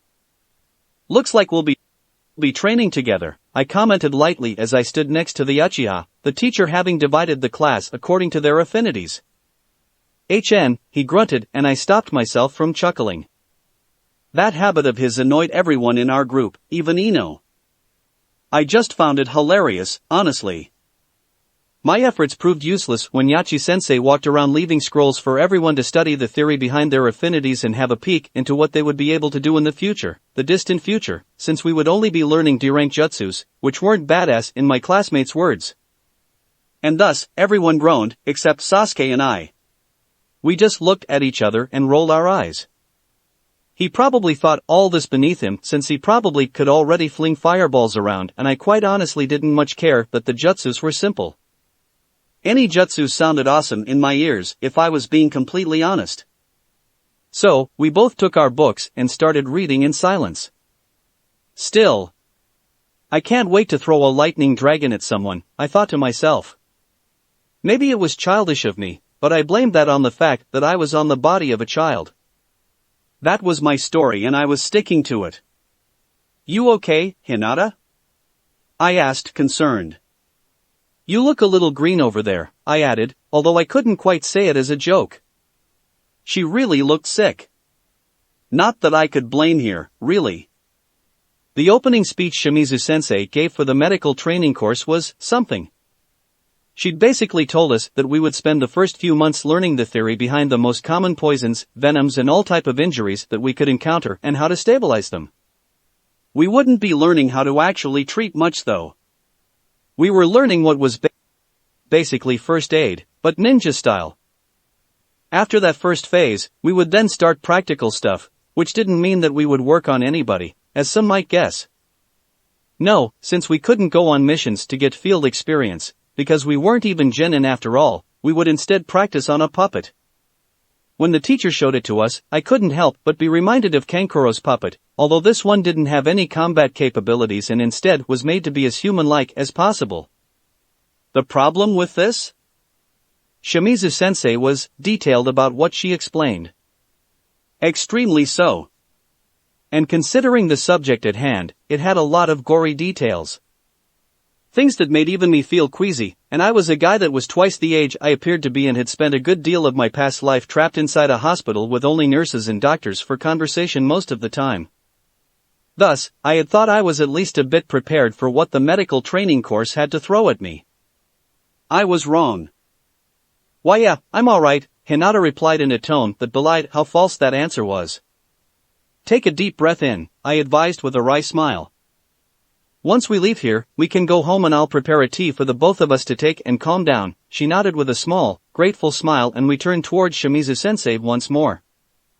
In other circumstances, I would have thought that the teacher was exceedingly harsh with the students. After all, they wouldn't come across any situation nearly as horrible as she had described until they were at least chunin. But considering how Naruto's first C-rank mission went in canon, I don't think I will be arguing anytime soon. And thus, I took the book she offered and started reading without saying anything. Every now and then though, I would sneak a peek at Hinata, just to make sure she wasn't going to puke or faint. I'm telling you, Ibana-sensei is awesome, believe it. Naruto announced enthusiastically, much to our amusement. We had been watching him squirming giddily ever since classes finished. Eventually though, someone, Red, Hinata, had taken pity on him and asked how his first elective classes went. We are so few in the Fuinjutsu class that the teacher said he'll adjust the classes to our levels, and said that since I have calligraphy down, I can start learning seals and testing much earlier. Sounds great, I nodded with a smile. And how about trapping? The teacher said he'll teach me some of his tricks, but that I already know most of the stuff. Hazakura-sensei even said that I can help teach the others and that'll add to my final score. I hummed at that. Did he not take trapping in this world's version of canon? Because that sounded like something that could get him to pass despite his trouble with the clone jutsu. Granted, that was if that was still a thing here. Now that the differences were so glaringly obvious, I was starting to question if all my foreknowledge was useless. At least regarding to the plot. Naruto with new tricks for traps. Choji muttered and a chill ran down everyone's spines, even mine. I just hoped I wouldn't have to deal with the aftermath of the bloodshed. Anyway, the Akimichi continued, clearly wanting to get everyone's minds away from that nightmare. Survival was fun, we'll even start going on little field trips on the training grounds after the first half of the year and then a couple of them outside the walls at the end. Aw man, I have a feeling that I'll wish I could take all the electives by the end of this conversation, I grumbled. Was this what Hermione felt before third year? Because then I could relate. Training maniac, Shikamaru grumbled back. How was tracking, by the way? A nightmare, the Nara answered instantly in a distinct contrast to his usually slow replies. Kiba was there, as we guessed, and he wouldn't shut up. I think I might quit. Maybe change to a different course so my mother won't get angry. I mean, you could always go the AG route, Ino suggested, and I blinked. The AG route? I asked confusedly. This was the first time I heard about that. But it's so much trouble, Shika almost whined. What the hell is the AG route? I tried again. But it's an effective method, and once would be enough. Shino nodded seriously and I slumped as I realized that they weren't going to tell me. You guys suck, I muttered under my breath. I mean, a bunch of E and D rank genjutsu sound like a lot more annoying to deal with than one C or B rank, to be honest, I said thoughtfully. Sasuke grunted, although his narrowed eyes told me that it was a negative one. Don't get me wrong, B ranks are awesome and all, but if they aren't done right, well, you know. It was a month after we started our electives, and the genjutsu teacher had given us a little test to check what we had learned. Said test was to be done in pairs and, naturally, Sasuke and I were in the middle of ours. The art of illusions was surprisingly interesting. Although, being quite honest, it was also very complex to apply in battle. Someone like Shikamaru or Naruto would have been much better suited for it, I reasoned. After all, applying genjutsu effectively needed lots of misdirection, mind games, and tricks. It wasn't nearly as impressive as the series made them out to be, although, considering that most of what was shown was done by elite Jounin and Sharingan users, maybe I had been misinformed from the beginning. Why was I making it sound so underwhelming? Well, using illusions wasn't very effective if you had to give it away with hand signs. So, unless you mastered the jutsu to a level where you wouldn't need those, then genjutsu wouldn't do much unless the opponent wasn't looking at you. Still, there was a real danger of coming across people that had mastered the art to such a level. And I knew there were some that I most probably would encounter. So, better than a C rank but worse than a well-done B rank? Sasuke offered and I nodded before writing our answer. You can eat that? Hinata and I asked Shuji with wide eyes. We had been comparing notes from the medical and survival courses, since the second dealt a little bit with first aid. It was very little, and basically how to slow down the worst problems so that someone that actually knew what to do reached the patient. The Hyuga heiress and I, however, hadn't expected one of the plants that we knew was positively deadly, to be edible if prepared right. Made me wonder what else the courses skimmed over to deal with the short time they had to teach. Maybe I would have to study things more in depth after graduation. Ag, I turned towards Ino with an inquisitive expression. Half a year ago, I would have been shocked to see the Yamanaka actually chatting with Naruto. Now though, it was a common occurrence. After Naruto calmed down and Ino stopped being so bitchy, they got along very well. Need something? I asked distractedly, one ear listening to Chuji and Hinata. Can we talk for a moment? The blonde asked and my full attention turned to her. Sure, and with that, I stood up and we both moved away from the others. Are you okay? She asked, a hint of concern in her voice, and I blinked at her with a baffled expression. What? I asked dumbly after a moment. Yeah, I'm fine, I replied with a grin. Why though? I added confused. Ag, I'm a Yamanaka, we notice lots of things about people, especially if we are around them often, she explained, and I raised an eyebrow at her, making her frown. What was she getting at? You space out a lot when you are training, or studying, or even out of nowhere sometimes, I blinked in surprise. I did that? I think it was more evident last year, but you still do it even if only for a few seconds. I honestly didn't know what she was. No. Actually, I knew. She had noticed when I started to think about stuff from the story. This was bad. And you downright force yourself to train until you can barely stand, she continued. For as much as you tell Sasuke that he trains too much, you aren't much better. Ino, I always have to force myself to train, you know how it is. No pain, no gain, I grinned at her. I'm not actually a training maniac, you know? And you get this worried look sometimes. She said this time, apparently ignoring what I said. I blinked at her. Like something really bad is gonna happen. Ino. I am worried. Don't you deny I what? Now it was the Yamanaka's turn to blink in confusion. I am worried, Ino, I repeated calmly. You guys seem to forget, but once we graduate, there's a real chance of us going on a mission outside the walls. Eventually, we'll be involved in a dangerous one too. So, I'm worried. I'm worried that we'll be in over our heads. I'm worried one of my friends will die. So, I want to be as good as I can to prevent that. Silence followed my speech as I gave her a sad smile. Can you blame me for training and being a bit distracted? I asked then. I hated myself. I hated that I had to hide things from my friends. But I had to. I'm sorry, she replied eventually with a grimace. It's just, we worry too, Ag. It was her turn to give me a sad smile and I suddenly felt like an asshole for the gesture. It really hurt to have it directed at me and I was an adult in mind. I'm sorry too, I apologized.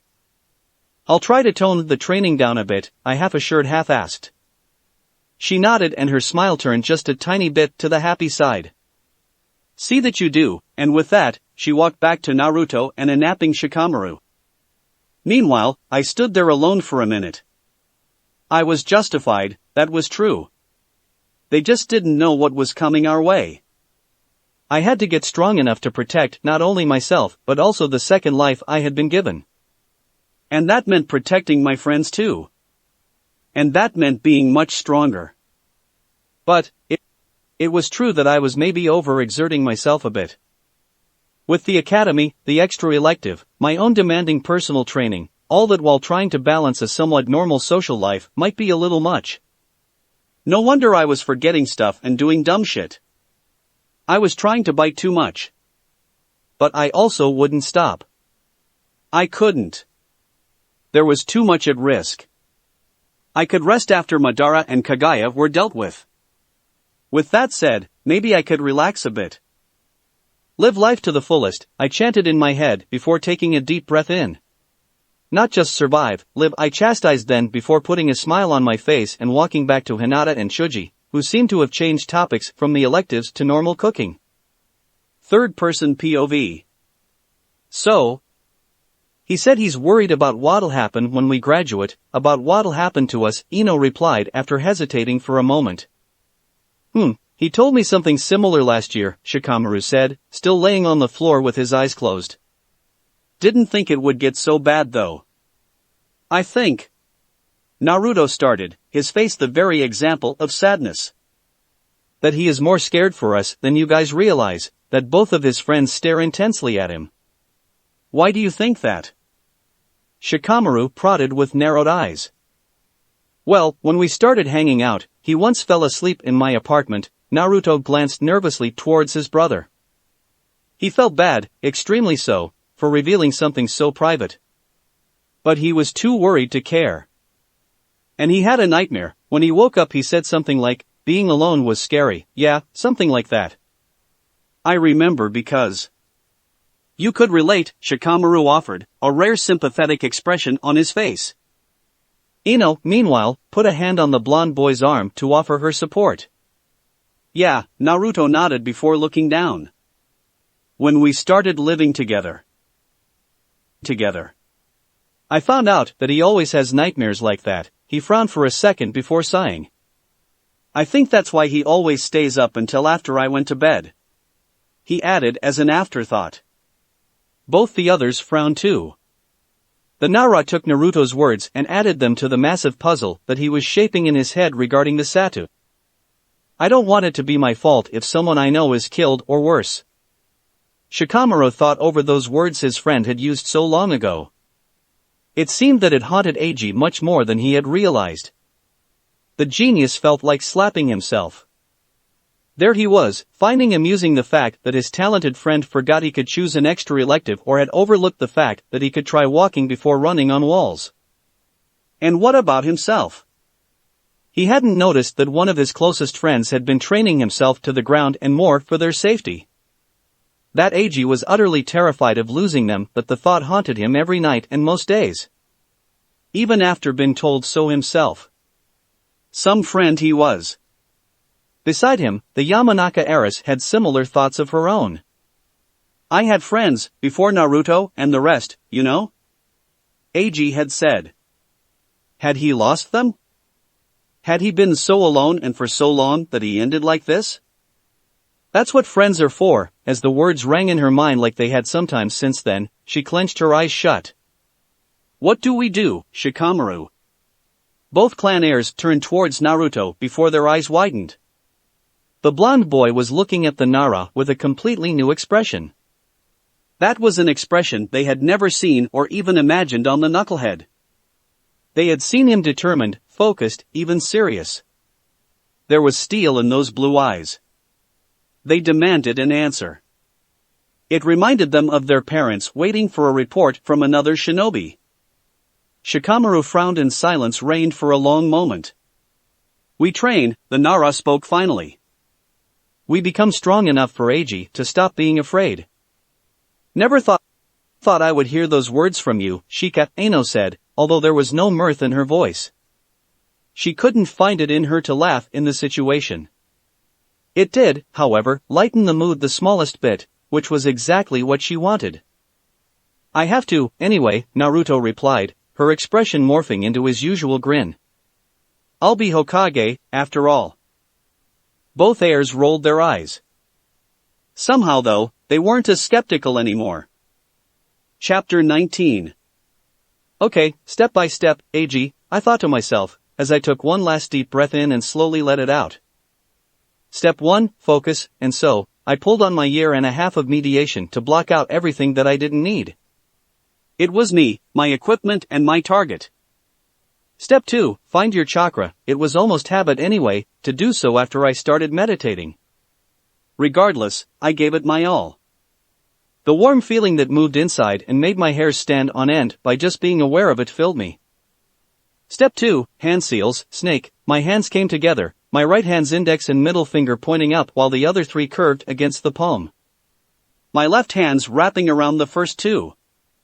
The chakra inside me grew more electrical in nature, hotter and almost painful. Horse, the index fingers pointed upwards in a sort of triangle while the others interlocked underneath them, the thumbs curling against the base of the forefingers. The energy moved through my arms, making it difficult not to tremble as I felt my limbs strain due to it. Rabbit, my left hand formed a typical gun gesture towards the right with my index while the thumb pointed up. My right hand resting on top of it with all fingers curving against the palm, except the pinky which ran over the front of my left thumb. My hands grew numb when the chakras settled on them. It felt like they became bombs all of a sudden, a slight mishap on my handling and they would blow up. It probably wouldn't have been that bad, but that's how I felt like. Both hands pointed downwards with the fingers half curled towards the palms. One next to the other. The energy circled on my palms, tendrils of it straying towards my fingers. Step 3, take the shuriken. My hands moved to the small pouches on my sides and each took one shuriken. Step 4, push the chakra onto them. The shallowest of touches got my energy moving towards the throwing weapons. The sound of sparkling electricity reached my ears and my eyes caught flashes of light coming from my hands. Step 5, throw them, and throw them I did. Once the spiraling metal blades left my fingers, I allowed myself to relax and watch. A proud smile etched onto my face as I looked at my first ever actual jutsu. Lightning release, sparkling shuriken. It was very simple, really. It imbued actual shuriken with lightning. It was an E-rank technique, not even reaching the basic clone or the transformation jutsus level, which was D. Although, being fair, that was the whole reason we were allowed to try this before the others in ninjutsu class. Weak jutsu or not, seeing the shuriken hit the log target we were using was extremely satisfying. Even more so when sparks flew between the projectile and the wood, instantly leaving burnt marks around the hitting zone. New skill acquired, lightning release, sparkling shuriken LVL1. New skill acquired, lightning manipulation, LVL1. Good job, Eiji, I nodded at the teacher's words. Please, go back to the others so the next student can try. By the time he finished, I was already moving towards the group. A wide grin seemed permanently stuck to my face. If this ain't awesome, I don't know what is, I thought, knowingly exaggerating. But I just felt that good. Lightning release, sparkling shuriken, LVL1. E-rank technique with which the user launches a weak lightning-infused shuriken at their target. Hand seals, 4. Consumption, 10 chakra points per shuriken. Lightning manipulation, LVL1. Increases control of lightning according to level. Lightning Jutsu use 1% less chakra. Lightning Jutsu are 1% more effective. The user is 1% more resistant to lightning. 10 chakra points, huh? I thought to myself as I sat down and called my status screen. Then, I paused. Wait, what? Chakra points, 242/260. Shouldn't it be 240? Chakra doesn't regenerate that quickly, I thought, restraining a frown. It couldn't have been lightning affinity, as that only decreased chakra usage by 1%. On that note, it was weird that the skill hadn't been created when I tested for my affinity, but I would take it. It was also sad that it would probably remain level 1 until we graduated at the very least. Even if we were already using elemental jutsus of our respective affinities, we wouldn't be training elemental manipulation for a while still. It seemed that there was a reason for Naruto not learning it until after the time skip. Even if it made little sense to wait that long, it still was a very advanced step. Regardless, lightning affinity was the only skill or perk that affected my chakra usage, unless chakra control, C-. Wasn't chakra control supposed to reduce the amount of chakra wasted on techniques? Yeah, that makes sense. I guess I finally found out what chakra control does, huh? I mused distractedly. It was good to know. Now I just needed to test it and see what the exact numbers were. Yachi-sensei, can I have another go? I asked as the last student stepped aside. There was a moment of silence as the class registered my words. A second later, everyone raised their hands to demand the same. I simply grinned unrepentantly as the teacher sent an annoyed glare my way. Brother, look at this. Naruto, you've said the same thing like 3 times, just do it, I replied with an indulging smile despite what my words relayed. It had been a few weeks since I had used my first jutsu ever, and the blonde had been dying to try and demonstrate his own improvements. His patience, as if, had finally paid off, and there we were, sitting at the table with a piece of chakra paper in between us. The text written on it might as well have been on a completely different language, for all that I knew. I really couldn't wait to gain that last level of calligraphy to start studying Fuinjutsu. Sadly, I was still sitting at level 19. And so, slowly, carefully, almost reverently, Naruto set a shuriken over the paper. Then, taking a deep breath in, he put his fingers on the edges of the circle of writing. A second later, a puff of smoke covers the sheet. As it clears, it becomes evident that the shuriken isn't there anymore. Awesome, right? Naruto asks, reminding me of a small child presenting their parents one of their drawings. Difference is that contrary to most of those, I don't have to lie. It really is, I nodded, making the blonde boy positively beam. You'll be carrying your school things and equipment in scrolls in no time at all. Believe it. In release, Basic Mirage, LVL1. E-rank technique with which the user creates a small illusion for their target to see. Hand seals, 5. Consumption, 5 chakra points per illusion. I read casually as I waited for my turn to be on the receiving end of a genjutsu. I had had enough time in classes to know that genjutsu wasn't nearly as useless as it seemed to be at first. It was still a very support-oriented skill set, but it was a very good one. I would have to make sure I didn't forget that I could use them, never know when they could come in handy. So, you aren't pissed off anymore? I asked Sasuke, who was still wearing his scowl. His expression was, more often than not a good indicator of his mood, after all. The guy had gotten really angry when he failed his first try at dispersing my illusion. Yeah, let's do it, he said, annoyance still recognizable in his voice, but on all right levels. Okay, I nodded before taking a deep breath in as Sasuke went through the hand seals. A blink later, a shuriken was flying my way from behind the Uchiha. My eye twitched as I saw him still going through hand seals. He is still angry, huh? My hands all but slammed together, as focused my mind on my chakra network and made it go still for a split second. A piece of it standing out from the fact that it hadn't stopped. As the flow of my energy restarted, I pushed my chakra over the foreign piece. The shuriken disappeared mid-flight. Another one came from my side and I repeated the process, ignoring the screen that had appeared in front of me. That wasn't very nice, Sasuke, I complained half-heartedly.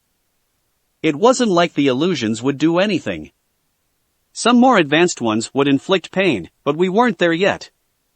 The Uchiha had the decency to look away while he scratched the back of his head. I amused myself for a moment thinking that Naruto was infecting all of us with that habit. Sorry, he muttered after a moment. Don't worry, I know you were frustrated, I waved away as I turned towards the screen in front of me. New skill acquired, In Release, Genjutsu Dissipation, LVL1. Nice, I thought with an inner grin. This is what I came for. Now, I just have to convince Sasuke to train Genjutsu with me. It wouldn't be much of a challenge, since the Avenger was much more training focused than even I was. No matter what anyone else said. In Release, Genjutsu Dissipation, LVL1. D-rank technique with which the user disrupts their own chakra flow to free themselves or others from Genjutsu. Hand Seals, 1. Consumption, 10 chakra points per use. Naruto, urgent mission, I said with a completely straight face and serious voice. Said boy sat straight where he had been chatting with Chuji and Ino. Yes? He asked, eyes wide and expression surprised. Hug Hinata, after my words everything stood still for a few seconds before a chorus of huh? Was heard. I groaned and pulled the boy up before pushing him towards the Hyuga heiress. Just do it, damn it, I grumbled. When we reached her though, he did. Good for him, I would have kicked his ass if he didn't. I'll go and prepare some tea, anyone want some? Ino and Shino hesitantly raised their hands as I walked past them towards the kitchen. As I started brewing the drinks, I took a few breaths in as a lump on my throat receded. Turning my head slightly, I saw Hinata holding Naruto for dear life. Understandable, considering what we had gone through. The medical training class of that day was something. The teacher had taken us to the village's shinobi hospital to see some of the patients there. It wasn't a pretty sight. Some of them were alright, just what one would expect, like broken bones, / pierce wounds. Some others though. There were victims of poisons, venoms, acids, fire, lightning. There was one guy that had cuts all over his body, apparently having gotten trapped in between one of the nastiest ninja wire traps ever. The thing had dug into his body, all over. There was a woman that had lost most of her arm to acid, leaving little more than the bones and scar tissue to cover them now. All throughout the visit, Shimizu-sensei clinically explained all the cases we saw. More than one student threw up through the visit, actually, everyone except me did, and I had almost done so several times. The teacher said that it was alright to do so, that there was no shame in it really. She also explained that we needed to see this kind of things or we would freeze if we ever found a comrade with such wounds. Afterwards, she gave each of us a talk that was, surprisingly, very good at getting the moods up. Or as up as they could go after that. Hinata though, the kind soul she is, took it very very badly. Hence, why I had rushed us back home and thrown Naruto at her. He was very good at cheering people, and I counted on him. Not to mention that he was Naruto and she was Hinata. After another glance their way, I saw he was already working his magic, under the concerned gazes of our group. The two of them were already trading whispers, which was much more than I had gotten out of the heiress. Kami bless your talk no jutsu, Naruto, I thought to myself as I felt my shoulders relax a bit more. Rough day? Shikamaru asked, leaning against the wall. You could say that. I said, my voice denoting how emotionally drained I was. Need anything? No, thanks, a weak smile graced my face as I gave him a grateful nod. Just some tea, maybe a shogi match and then tend to my garden. That'll help me calm down. I'll also go visit the dogs tomorrow. That should do it. I'm more worried about Hinata, honestly. She'll be alright, he reassured as we both looked towards the still whispering duo. Once she gets a bit better, Ina'll join, probably Chuji too afterwards. I gave him another nod as we both waited for the tea to be ready. The silence, though, didn't last long.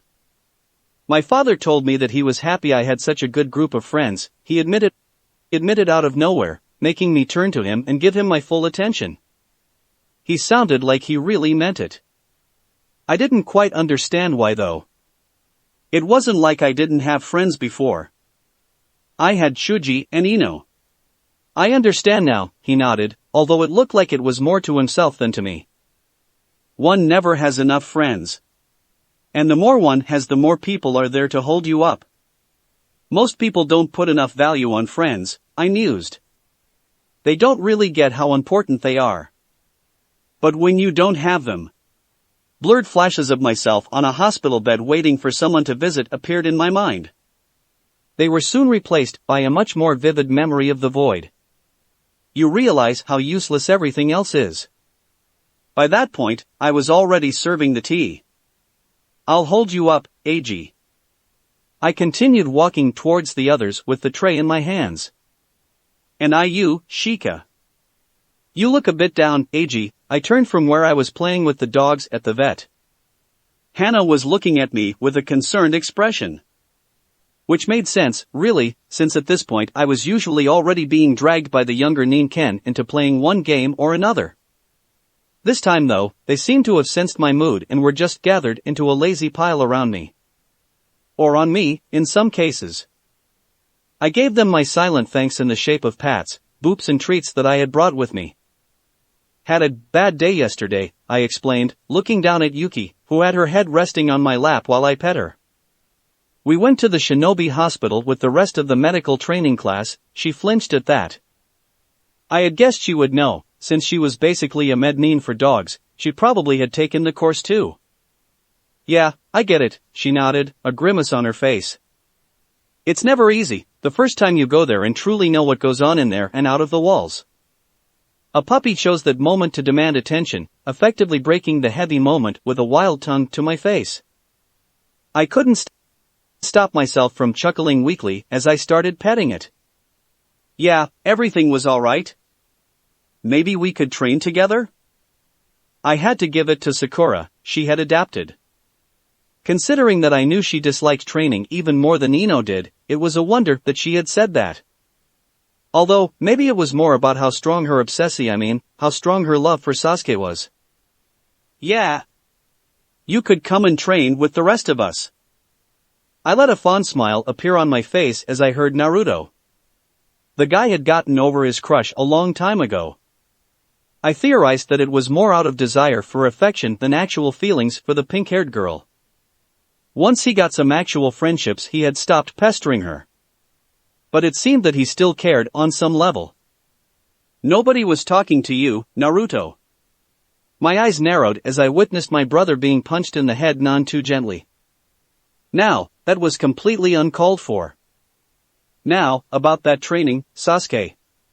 A bubble of anger started surfacing and I could almost feel bloodlust activating. Go away, I paused and blinked at the Uchiha's words. I don't like you. The whole classroom had gone silent then. Sasuke always rejected his fangirls, that was no surprise. No, the shock came from the fact that he always just ignored them instead of outright telling them to leave him alone. Wabat dash. Naruto is my friend, my back straightened, something that was mirrored by the rest of the group. We exchanged some surprised looks between us as grins started growing. Even Shino's lips quirked up. You punched him, the statement was delivered calmly and with a neutral tone. I am sorry dash. Go away, Sasuke repeated, the smallest of frowns appearing on his face. And go away she did. Looking utterly heartbroken, but I couldn't honestly bring myself to care. What? He asked as he turned to look at Naruto and noticed the blonde's positively gobsmacked expression. You said I was your friend, Naruto explained, still wide-eyed. The Uchiha, for his part, blinked in confusion, as if he hadn't even realized he said that. There was a long silence between the two, and everyone else for that matter, before Sasuke simply grunted and turned back to the front of the class. I clapped, gaining all the attention myself. a grin threatening to split my face in two. Tonight, we eat onigiri filled with okaka and tomatoes, guys. My treat, I announced and looked around to see everyone sharing similar smiles as mine. Shoji even sent a thumbs up my way. That was the Uchiha's favorite food, after all. From where I was, I could see Sasuke's lips curve up the smallest bit. Didn't I promise myself that I wouldn't do this again? I thought to myself, my every muscle burning as if they were on fire. With a groan, I pushed myself off the ground, sweat dripping down my nose. You are most youthful, Eiji-kun, just like last time, the accursed monster from hell said with that thrice-be-damned grin of his. One day I would kick his teeth in. Thank you, Guy-sensei, that day was not today though. How did I get dragged into training with these two again? I whined internally. I had come across them while free running, again, and I had been 100% sure I would reject them. So, how? Dexterity has gone up a level. Don't give me reasons to do this hellish training game. That was a lot more unpleasant than I thought it would be, I muttered to myself as I sat next to a very pale Hinata. My eyes, meanwhile, went over my new skill. First Aid, LVL1. Improves the user's ability to treat wounds according to skill level. Increased efficiency while treating wounds by 5%. I should have been much happier at that. Instead, I took a deep breath in and tried to stop my hands from trembling. I could almost see the fake blood still covering them even after washing them. I had spent the last few minutes doing a practice exercise with the lifelike puppet. And when they said lifelike, they meant it. If someone had told me that it was an actual person there on the table, I would have freaking believed it. Everything looked so goddamn real. I actually had some doubts about it being a puppet, but for the sake of my sanity, I pushed those aside. Maybe the teacher put genjutsu on me to make it more real? Yeah, let's go with that. Maybe you can still change courses, I offered the clearly fearful Hyuga. She wouldn't get to practice for a few classes still. I had been allowed a little early due to me being the one that had stomached everything Shimizu-sensei threw at us the best. No, I'll admit that I was very surprised by how certain she sounded. I won't give up. This could save someone I care about one day, she nodded, as if to affirm those words to herself. I'm glad you are in our group, Hinata, I said, smiling fondly at her. I am too, she replied, returning the gesture, if a bit shakily. I probably wouldn't be in this course otherwise. You are a lot braver than you give yourself credit for, I shook my head, my grin widening. I would know, I had notes that said as much in my inventory and hazy memories that verified that. Thanks, I chuckled as I saw pink fill her previously pale cheeks. She was still Hinata, even if she was a bit more confident. I kept a groan to myself as I stretched in my seat at the front desk of the Yamanaka shop. I was feeling a bit lazy that day, quite honestly. Maybe I'll just call it a day and skip on the free running after work, I mused to myself with my eyes half closed. I was broken from my thoughts by Ino, who walked towards the desk and pulled a chair next to me before sitting there. I turned towards her as I rested my cheek on my hand, leaning against the desk. She looked like she had something to say, but was clearly having second thoughts about it. I watched her squirm and fidget for a bit before breaking the silence. So? I said, a lazy smirk forming on my lips that would have made Shikamaru and Shikaku proud. Right, she sighed, obviously realizing that I knew she had something to say. As if she had been subtle or something. Well, you see. Her shoulders slumped as she sighed. Sakura approached me after classes, I blinked at that. I had expected her to drag her feet about the whole thing. And that's bad? I asked, dubious. Not really, she answered, not sounding sure. She wanted to join our group. I see, I said simply, not showing what I thought of that idea. I probably didn't need to. Ino wasn't stupid. I told her no, the Yamanaka added, showing that I had been right. Then she said that she wanted to be friends again, that she didn't need to join the group. She said we should start hanging out again. She was talking quickly, as if afraid that she would lose her nerve and not speak at all. And what did you reply? I told her I would think about it. Her voice came out almost a whisper, her shoulders pulled up and her head looked down. You want to accept, I guessed, and she gave me the slightest of nods. But you are afraid that she just wants to get close to the group through you, to dash. To get close to Sasuke, she confirmed, her voice cracking. She might actually want to be your friend though, I said, even though I didn't believe so. It could be the case though. Yeah. I don't think so, she denied dejectedly. But you wish she did, which is why you didn't tell her off, I guessed again, and her nod confirmed it, again. Whatever you do, you have our support, or mine, at least, I reassured softly. If you decided to hang out with her and she eventually joins the group only to mess it up, nobody will blame you. That's a relief, really, she replied with a small smile as she relaxed her form a bit. But I'm more worried about her leaving again. It already hurts. I don't want it to hurt more. That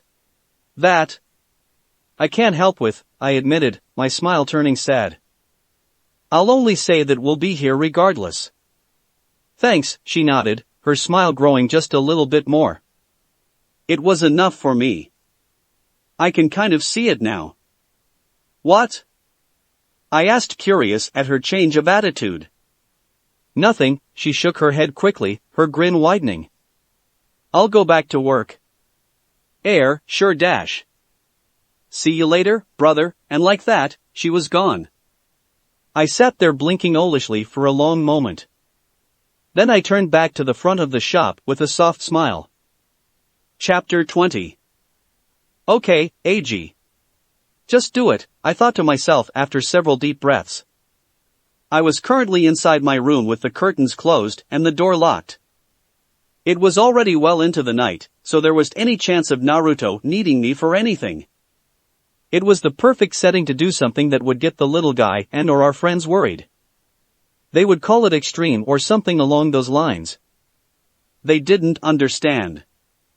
Okay, let's do it, I nodded to myself, a senbon held firmly in my right hand before, with one last intake of air, I nodded, exhaled and buried the tip of the weapon in my left forearm. Why? Some may wonder. I breathed weakly as I slowly started losing the feeling of my limb. There was a very simple reason for this. A small, wan smile formed on my face as the effect settled, barely getting past my shoulder but otherwise rendering my arm useless for the next few minutes at least. A very simple reason, indeed. New skill acquired, Poison Resistance LVL1. There it is, I sighed as I simply sat there and waited for the effects to pass. At least I have something to do in the meantime, I guess, I added inwardly as I looked up, or to the side. Directions while wall climbing, or sitting, in this case, were weird. Poison Resistance, LVL1. Reduces the effectiveness of poisons by 1%. So, it reduces effectiveness instead of just damage. That's gonna come in handy if I have to deal with non-damaging poisons, I nodded, pleased by what I was seeing. I was already familiar with the disappointingly low 1% increase of resistance skills thanks to physical resistance, fortunately. Talking about that, I thought pulling up said skill screen next to the new one. Physical Resistance, LVL10. Reduces the damage received by purely physical attacks by 10%. Well, I'm not gonna be tanking anything anytime soon, but this is definitely nice, I nodded once more.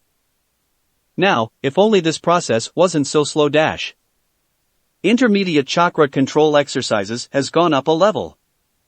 Thanks, game, I thought meekly. I hummed to myself one night after a particularly eventful day at the academy, 3 screens pulled up in front of me. Clone Technique, LVL1. A-rank technique with which the user creates an illusionary clone of themselves that dispels after taking damage. Hand Seals, 3. Consumption, 5 chakra points per clone. About as good as I expected, about as bad too, but it's what it is, I mused regarding what was quite obviously the weakest technique of the Academy Trio, as some students called them. Transformation Technique, LVL1. Earrank technique with which the user creates an illusion over themselves to hide their identity. Hand seals, 3. Consumption, 10 chakra points. 1 chakra point every 2 seconds. Pretty good, but I don't know how good it'll actually be in battle, I thought to myself. From what we learned, the transforming into a shuriken bullshit that Naruto and Sasuke pulled against Zabuza isn't actually possible with this. Either Naruto's unique version actually exists, or this is just another example of AU. Still, it should be useful for scouting and infiltration, if nothing else, I decided in the end. The chakra point usage over time is new though, and kinda weird. I added as an afterthought before shrugging. Substitution technique, LVL1. Earrank technique with which the user switches places with an object of similar size. Hand seals, 5. Range, 1 meter. Consumption, 20 chakra points. Man, I almost whined. If there's one of these techniques that's a disappointment, is this one. I wanted to see if I could use a Flying Thunder God ripoff with this, but that object of similar size is ruining the dream for me. Not to mention that the range is crap and is like not to be much better even while leveled up. I guess it's an E rank for a reason. Shouldn't have gotten my hopes up, I sighed to myself. You done over there, AG? Sasuke asked, finally having enough of my introspective moment. I was actually surprised it took him that long. Maybe we were having an effect on the Uchiha. Crazier things have happened, I guess. I was proof of that much, if nothing else. Yeah, let's do this, I thought as I stood up and stretched. What followed was us throwing every jutsu and technique we knew at each other for as long as we could. I was pleased to know that I was keeping up with the chakra powerhouse that was Sasuke. He still lasted more than I did, but I was close enough for me to be satisfied. It was sad that substitution didn't see much use.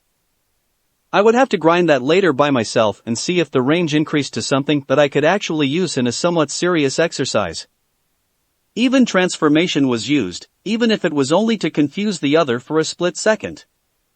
It didn't work for much more, since we were doing it while sight of each other. As a sparkling shuriken flew right beside me, I heard a loud sigh come from where the house was. I really don't get these two, Ino said out loud, obviously expecting us to hear. They are both crazy.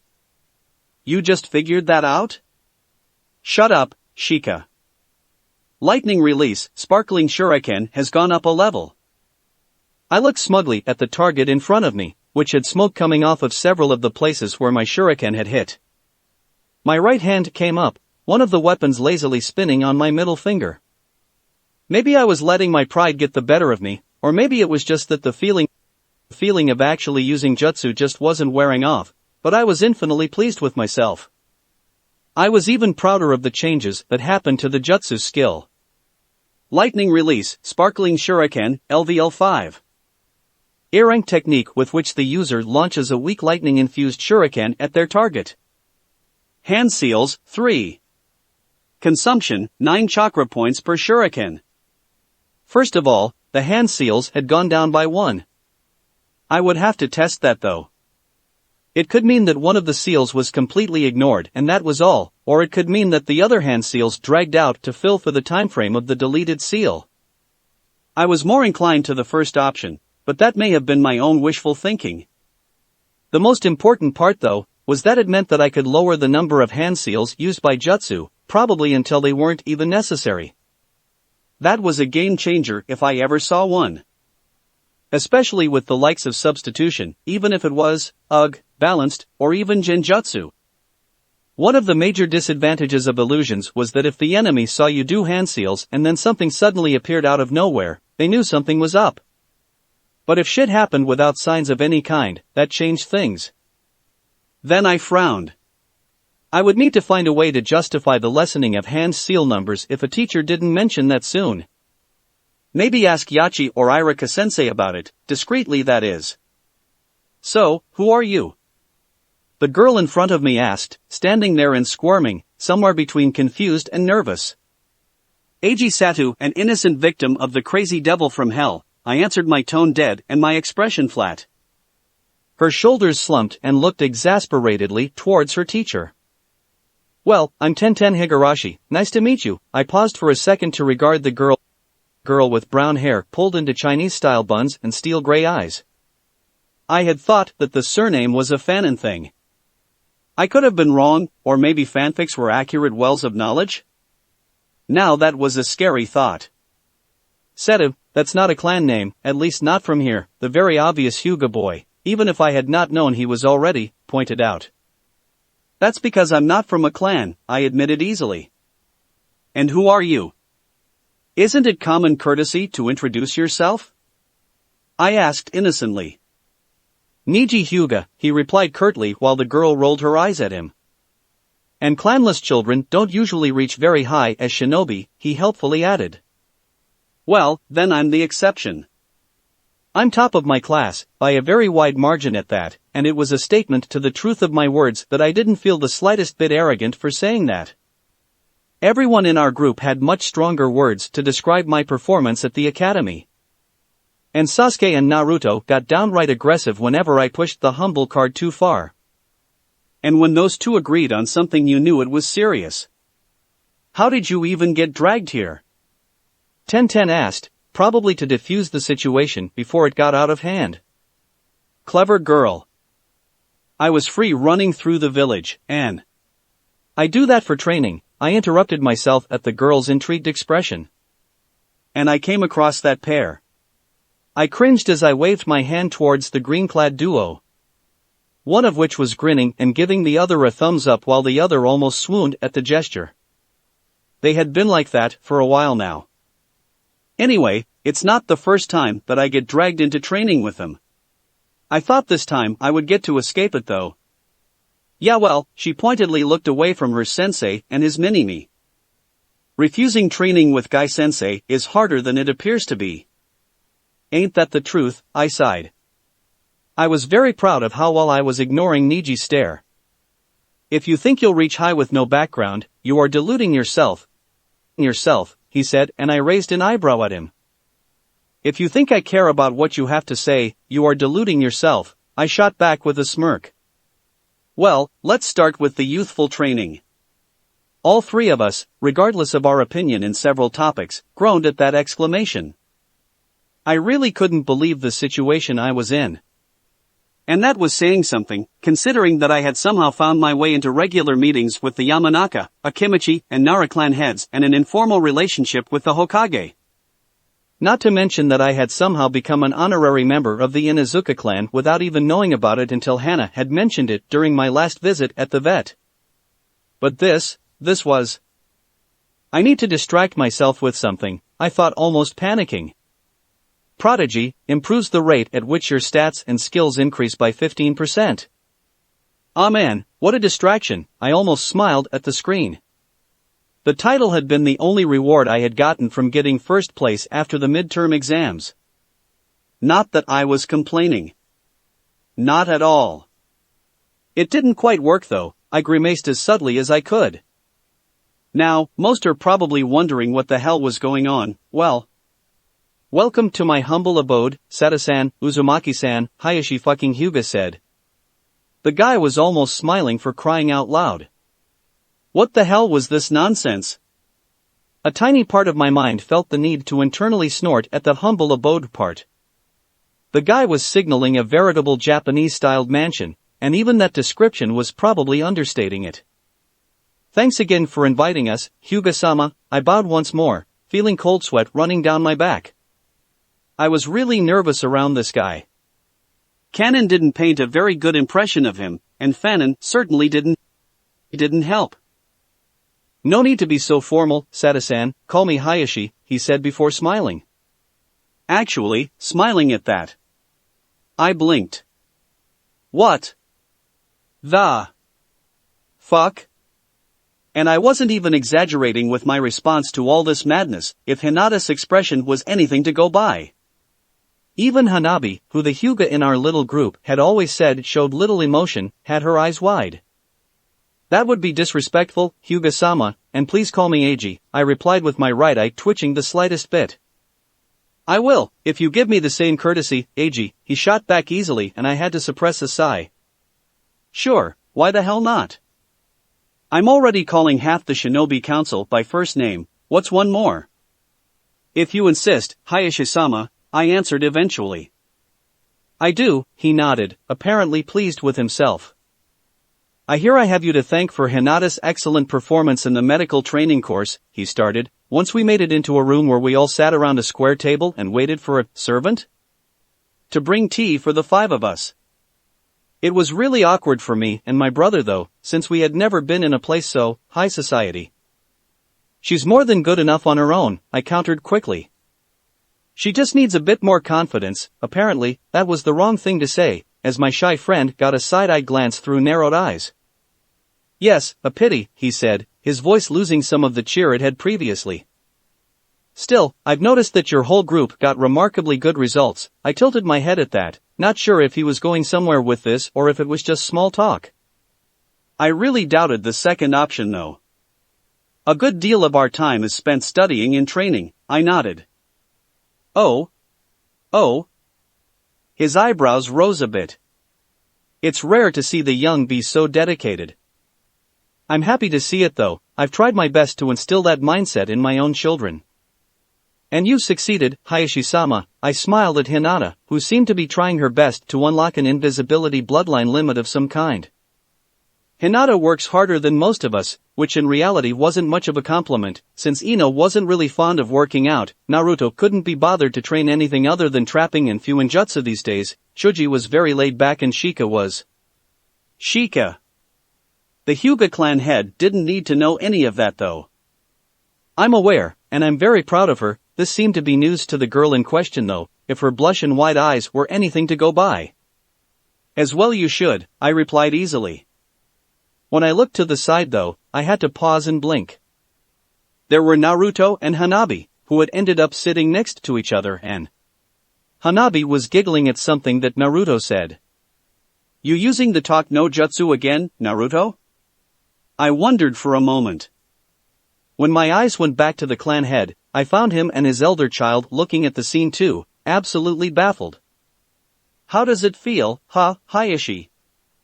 Not so fun when you are the shocked one, is it? Anyway, the man started, clearing his throat. I was going to ask if you could look after Hanabi in the future too, but as it seems, she is taking the initiative this time, he explained as he continued staring at his youngest and my brother. So, that's what he wanted? What are we, private tutors? Free ones at that, I thought amusedly. We would love to, I replied easily. There was no need to reject the girl's company. Even if her father had ulterior motives for the whole thing. It wasn't really her fault and, in a way, the man just wanted the best for his daughters, maybe. One could hope. She seems like she'll fit in. She's been having trouble befriending children her age, so I'm glad to see her happy. The pair seemed to finally realize that they were the center of attention for everyone else. Naruto instantly started scratching the back of his head and Hanabi went beet red. I chuckled as I shook my head. Hinata seemed happy. I don't know if I should be surprised or not by that. Hayashi, for his part, seemed like the happiest man on earth. At that very moment, I really wanted to know what was going on in his head. But alas, I was no Yamanaka. A stray thought crossed my mind as I made small talk with Hayashi Hyuga though. If Danzo asks me to call him by first name when I meet him, I'm gonna lose my shit. I had known it was a possibility. I had even prepared for it. But still, the sight of Mizuki entering behind Irika made me feel all kinds of things inside. I was worried that he would mess with Naruto's clearly improved performance to get what he wanted. I was angry at him, just because of what I thought he would do. But mostly, I was wary. I didn't actually have a reason to, though, so I had to do my best to conceal my thoughts. At the slightest clue, though, all bets were off. Nobody would mess with my friends. I nodded along as Irika explained that we were working on many practical things and thus we needed another chunin to supervise our progress. For your sake, I hope you aren't bad, Mizuki, I thought to myself, in the privacy of my room that night. You don't want to be another Kobu. That night I didn't have any problems sticking the poison sunbon in my arm. With a now familiar tingling sensation coursing through my palms, my hands twitched. The ninja wire that was wrapped around my fingers came alive as cackling electricity traveled through them. Soon, the usual scent of burnt wood reached my nose and I smirked as a screen appeared in front of me. New skill acquired, lightning release, stunning thread LVL1. Earrank and all, yeah, but still cool, I decided, already coming up with uses for this specific jutsu. The shuriken were nice, yes, but this could have a variety of uses, especially traps. I would have to run this by Naruto and see if he could give me extra ideas. His mind was scary but useful too. Lightning release, stunning thread, LVL1. Earrank technique with which the user powers a thread of ninja wire with a weak lightning charge. Hand seals, 4. Consumption, 10 chakra points. Excellent work as usual, Eiji, Yachi-sensei praised with a wide grin. I nodded at her, before moving to sit next to Sasuke. He had gotten the jutsu even quicker than me, which seemed to have the guy in a good mood, which was really difficult to notice for anyone that wasn't part of the group, usually. His expression was always the same, but his eyes showed everything to anyone that cared to look. Adding this to ninjutsu training will be difficult, I commented as I took my seat and he hummed. At least he didn't grunt, I thought to myself. Maybe set up some threads before? We could add some logs and branches for substitution too. Sounds good, he nodded. I was just glad he actually spoke. I grinned as I turned to look at the others. Distractedly, I pulled my other lightning-based jutsu. Lightning release, sparkling shuriken, LVL10. Earrank technique with which the user launches a weak lightning-infused shuriken at their target. Projectiles have a 5% chance of doing lightning damage if they fly close enough. Hand seals, 2. Consumption, 8 chakra points per shuriken. It was a beauty, if I was completely honest. Not only had I managed to lower the hand seals and chakra consumption, but the levels had also added an effect. Effect that, I might add, was cool as hell. Naruto's words, not mine. As it turned out, the decreased hand seal problem hadn't been as difficult as it seemed. One chat with Yachi-sensei had cleared for me to try using less, since she explained that with practice, the jutsu would come naturally to me without the need for certain hand seals. She had also explained how that would lead to no hand seals needed at all, and a lecture that quite frankly was awesome and boring at the same time. Not sure how she managed that. What I got out of that was that I was a step closer to being to being powerful enough. Yeah, that. I was spending entirely too much time with Naruto. Very impressive progress, Naruto, Hiruzen praised, making the blonde beam at him. My brother's progress in Fuinjutsu was so good that I didn't even feel like the man was lying the smallest bit. And you too, Eiji. I haven't even showed you anything, I replied, raising an amused eyebrow at the man. He responded in kind. I do have access to your results at the academy, I was forced to nod, acknowledging the point as I made my move on the board. And I was also referring to your shogi skills, the old man added with a chuckle, and I rolled my eyes. I'll believe it when I actually win against someone. Hey! You win against me all the time, Naruto frowned. I meant against someone that knows how to play. Oi! I do believe that your first victory is near, the Hokage commented, although he seemed far too amused by our byplay. I didn't know if to take his words seriously.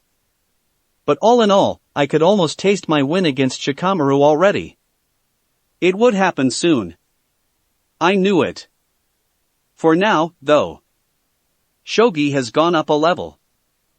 And then Sakura said that I should try letting my hair down instead of using a ponytail, that it would go better with the outfit we were seeing too, Ino relayed as we worked on my personal garden. She almost pulled the puppy dog eyes to get me to agree.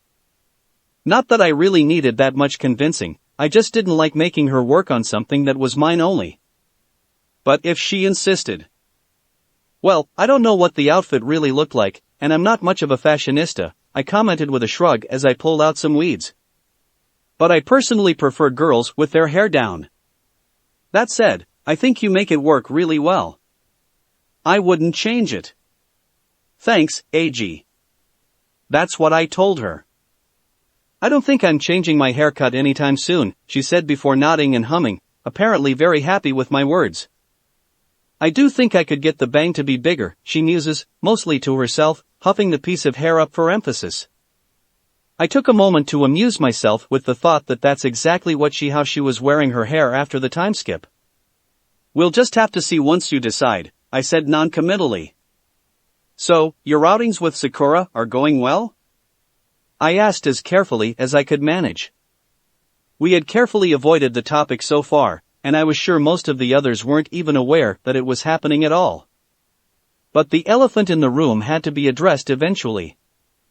Yes, she answered eventually, slowly, and more than a little unsure. It's just like it was back when we were best friends. It's as if nothing happened. But something did, I finished for her. And you don't know how to deal with the same situation after that. Yeah, she sighed, her head dropping down to look at her glove-clad hands. Has she asked to join the group again? I continued with a soft tone, making sure that she knew she didn't need to answer. She did, Ino replied. And I told her no, every time. And how did she react? I prodded a bit. She didn't seem to mind. I hummed, as I continued working. Gardening has gone up a level. Seriously not the time, game, I grumbled internally. Next time she asks, the blonde turned to me and I had a hard time reading anything but curiosity in it. Tell her she can come, but to not dash. Make a scene with Sasuke, got it, she finished for me quickly and we shared a small smile. Although, the young Yamanaka seemed to be halfway between excitement and dread. You sure the others won't have a problem with it? They shouldn't have more problems with it than they did when I let you come, I shrugged and she playfully punched my shoulder. I mean, they may be a bit wary, but it shouldn't take long for her if she behaves. Thanks, brother, she exclaimed, hugging me. I would be a lot more appreciative of the hug if your hands weren't covered in dirt, I deadpanned and she stuck out her tongue at me. Why were all my siblings so childish? I stared. Everyone else blinked. I grinned. Shikamaru grinned back. I snorted. I knew it was coming and still. Choza shook his head with a wry smile. I chuckled. Just do it already, Naruto and Ino rolled their eyes at me. I laughed. Shogi has gone up a level. Who cares about the fucking levels? I shouted in my mind, still laughing and now holding my sides. My turn, and my laughter died a swift, merciless death. Shika. Yeah? I hate your father. Yeah, well. I feel you, bro. Oh, another member of the family? Nariko joked as Ino's cheeks turned pink. So, about that match? Shikaku asked, the Nara smirk TM firmly in place. I simply glared as a response before my shoulders slumped. Way to kill the moment, Shikaku, I said, internally raging. This certainly wasn't how I expected my first win to go. I see it as payback for taking so long to call us by our names, brat. Why did I ever show respect for the likes of you? Now, that's the real question, Choza snorted before smacking his lazy teammate on the back. No reason to do so at all, I tell you. You two are my best students of the year, Yachi-sensei started enthusiastically.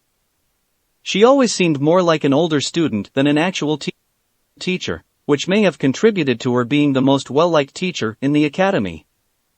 And thus, I went to the higher-ups and asked for permission to give the both of you an extra jutsu. A D rank.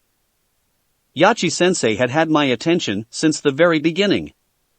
But the rank of the jutsu certainly got Sasuke's. Thank you, Yachi-sensei. We really appreciate it, I said instantly as I bowed, the Uchiha quickly following my example although he didn't say anything. Really, what did it take for these kids to show some respect and appreciation? I was starting to think that I was the weird one. It wasn't a nice feeling. Regardless of my inner thoughts though, Sasuke and I eventually found ourselves pulled out from the rest who were practicing both the jutsus that they had learned from their respective affinities. There, Yachi-sensei proceeded to teach us a new technique that, quite honestly, was a bit of a letdown. Don't get me wrong, the flashing shuriken was awesome, it was just that, it was a stronger sparkling shuriken. It was also used with a Fuma shuriken instead of a normal one, but still. I had gone into it expecting something more novel, if you get what I mean. Nevertheless, we got into it pretty quickly, especially when Yachi-sensei demonstrated the jutsu by splitting a rock in two. One point in favor for the jutsu though, was that it had allowed the both of us to actively practice with our Fuma shuriken while in shuriken jutsu class. I had been a bit bummed that the skill had stopped increasing due to not having moving targets to practice on. Now though, it was progressing nicely. A few weeks after that chat with Yachi-sensei, I was found staring at a new screen. Lightning Release, Flashing Shuriken, LVL1. D-rank technique with which the user launches a lightning-infused Fuma shuriken at their target. The weapon also has increased cutting power according to level. Hand seals, 5. Consumption, 20 chakra points per shuriken. Skill maxed. Intermediate chakra control exercises. Chakra control has gone up a level. Chakra control, C. Perfect, I thought to myself as I walked down the wall where I had been practicing.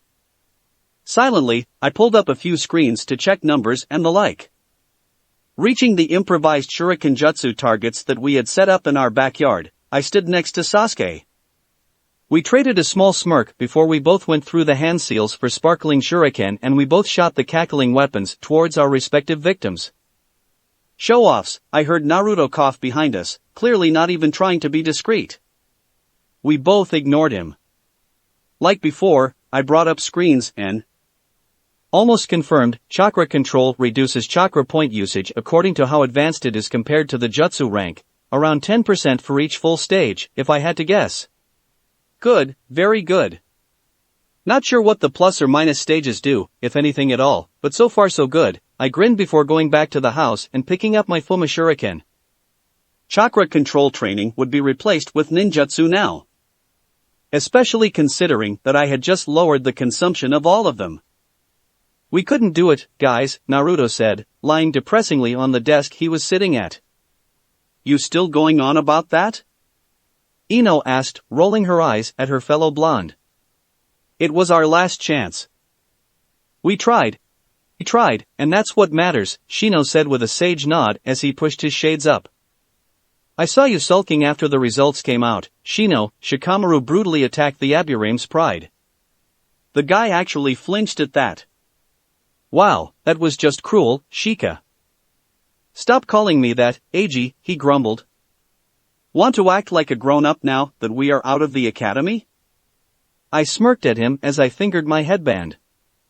Glancing around, I took in the rest of the group. Everyone was wearing much the same clothes they had on the series, except Naruto, that is. Even with the changes I had made though, I was amused to see the blonde wearing exactly the same clothes but with a different color scheme. The blue had been replaced with burnt orange and the orange turned into black. Granted, he had only got rid of so much orange from his outfit because he was wearing a bright orange shirt underneath the jacket, which he was wearing open and would only close when he needed stealth.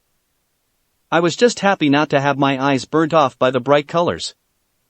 Me, for my part. I'll admit, my clothes were a bit on the edgy side. In my defense though, we were ninja, and as such, we were encouraged to use dark colors. That was my story and I was sticking to it. Back on topic. I had decided to use a long black coat that reached mid-thigh. It was full of pockets on the inside, which would come handy not only to actually store things but also to pull out things from my inventory if I really needed to. I didn't need to have to explain how I got things out of nowhere, thank you very much. It also got rid of the need to use pouches for shuriken, sanbon and kunai, which was a nice plus. Not that I had any problem with those. Besides that, I also wore black cargo pants and black boots. Because no one could make me use sandals. Almost 2 years in and I still don't know why that's a thing. Everything had dark red accents to it. Ino had insisted on those and I had admitted that it did need some color. Also, under the coat, that usually stayed open much like Naruto's jacket, I wore a red shirt. The forehead protector had been weird to wear on my, well, forehead, so I had followed Shika's idea and tied it on my right arm and called it a day. Besides aesthetic changes and all that, I was also taking in the most obvious of changes that I had brought on. Naruto hadn't had any problems graduating. He would, Irika told us, have passed even without all the extra points he gained through the Fuinjutsu and trapping courses. He still couldn't do a clone technique to save his life, but he had mastered the leaf concentration exercise, which was enough to tell Irika-sensei that the problem wasn't something that Naruto could correct in just a year. All that had earned the blonde an entire week of ramen once a day, only once though. Mizuki had tried though. The guy had tried to teach Naruto slightly wrong in everything he did. And it also had taken us an entire month to notice, since he was subtly pushing further and further. Once we did though. Kobu got a companion in our group's shit list. Not that we had gotten a go at Mizuki either, since he had mysteriously disappeared after I had subtly told the Hokage what we found out. I had grinned through the reed from my mystery benefactor that night. Truly, Konoha's justice system was glorious when it worked. Now, as you well know, the 10 of you have been selected to be part of Genin teams. All the students present preened at that. I, however, had to pause and think how they would deal with this. I had honestly expected Sakura to be dropped out of this group. Even after joining our group and very reluctantly training with us, she was still a clear level beneath the rest. If I hadn't seen the Mizuki problem be solved in a completely different manner, I would have feared the plot imposing over my own actions. First, Team 7 under the guidance of Kakashi Hatake, everyone focused intensely on the teacher, which helped me hide just how much I wanted to hear this. Sakura Haruno, Sasuke Uchiha, and Naruto Uzumaki. I almost frowned as Naruto and Sasuke traded small smirks while Sakura pumped her fist. What's going on? I thought to myself even as I congratulated the three of them. Second, Team 8 under the guidance of Kurenai Yuhi. Shino Aburame, Hinata Hyuga, and Kiba Inuzuka. Bad luck, Shino, Hinata. Oi! What's that supposed to mean, Naruto? I leaned back, barely disguising my shocked state. It couldn't be. And last, but not least, Team 10 under the guidance of Azuma Sarutobi. Choji Akimichi, Shikamaru Nara and Ino Yamanaka. I gulped, even as Choji and Ino pulled Shikamaru into a group hug. What the hell had happened? Why was every team the same? Had I been deluding myself? It couldn't be. What was the point? If my existence and actions weren't changing anything then, what was I even doing there? No, I shook myself mentally. Something else is going on here. I took a deep breath in. There must have been reasons for the groups, reasons that I didn't manage to change in their entirety, that must be it. I was interrupted from my internal crisis by Irika's voice. And Eiji Satu has been given the privilege of one-on-one training from Tokubetsu Jounin, Anko Mitarashi. I blinked, or I would have, but I was otherwise occupied looking at someone fly through the closed window with a gigantic banner that read, "The most awesome teacher, Anko Mitarashi." Now, where's the brat? Eiji, Naruto breathed out. Your sensei is awesome. What was my response to this? Troublesome. Now you get it. Shut up, Shika. That's it for this reading. Hit like and subscribe for a free ticket pass going to the different worlds of anime fanfiction. Looking forward to having you on board again.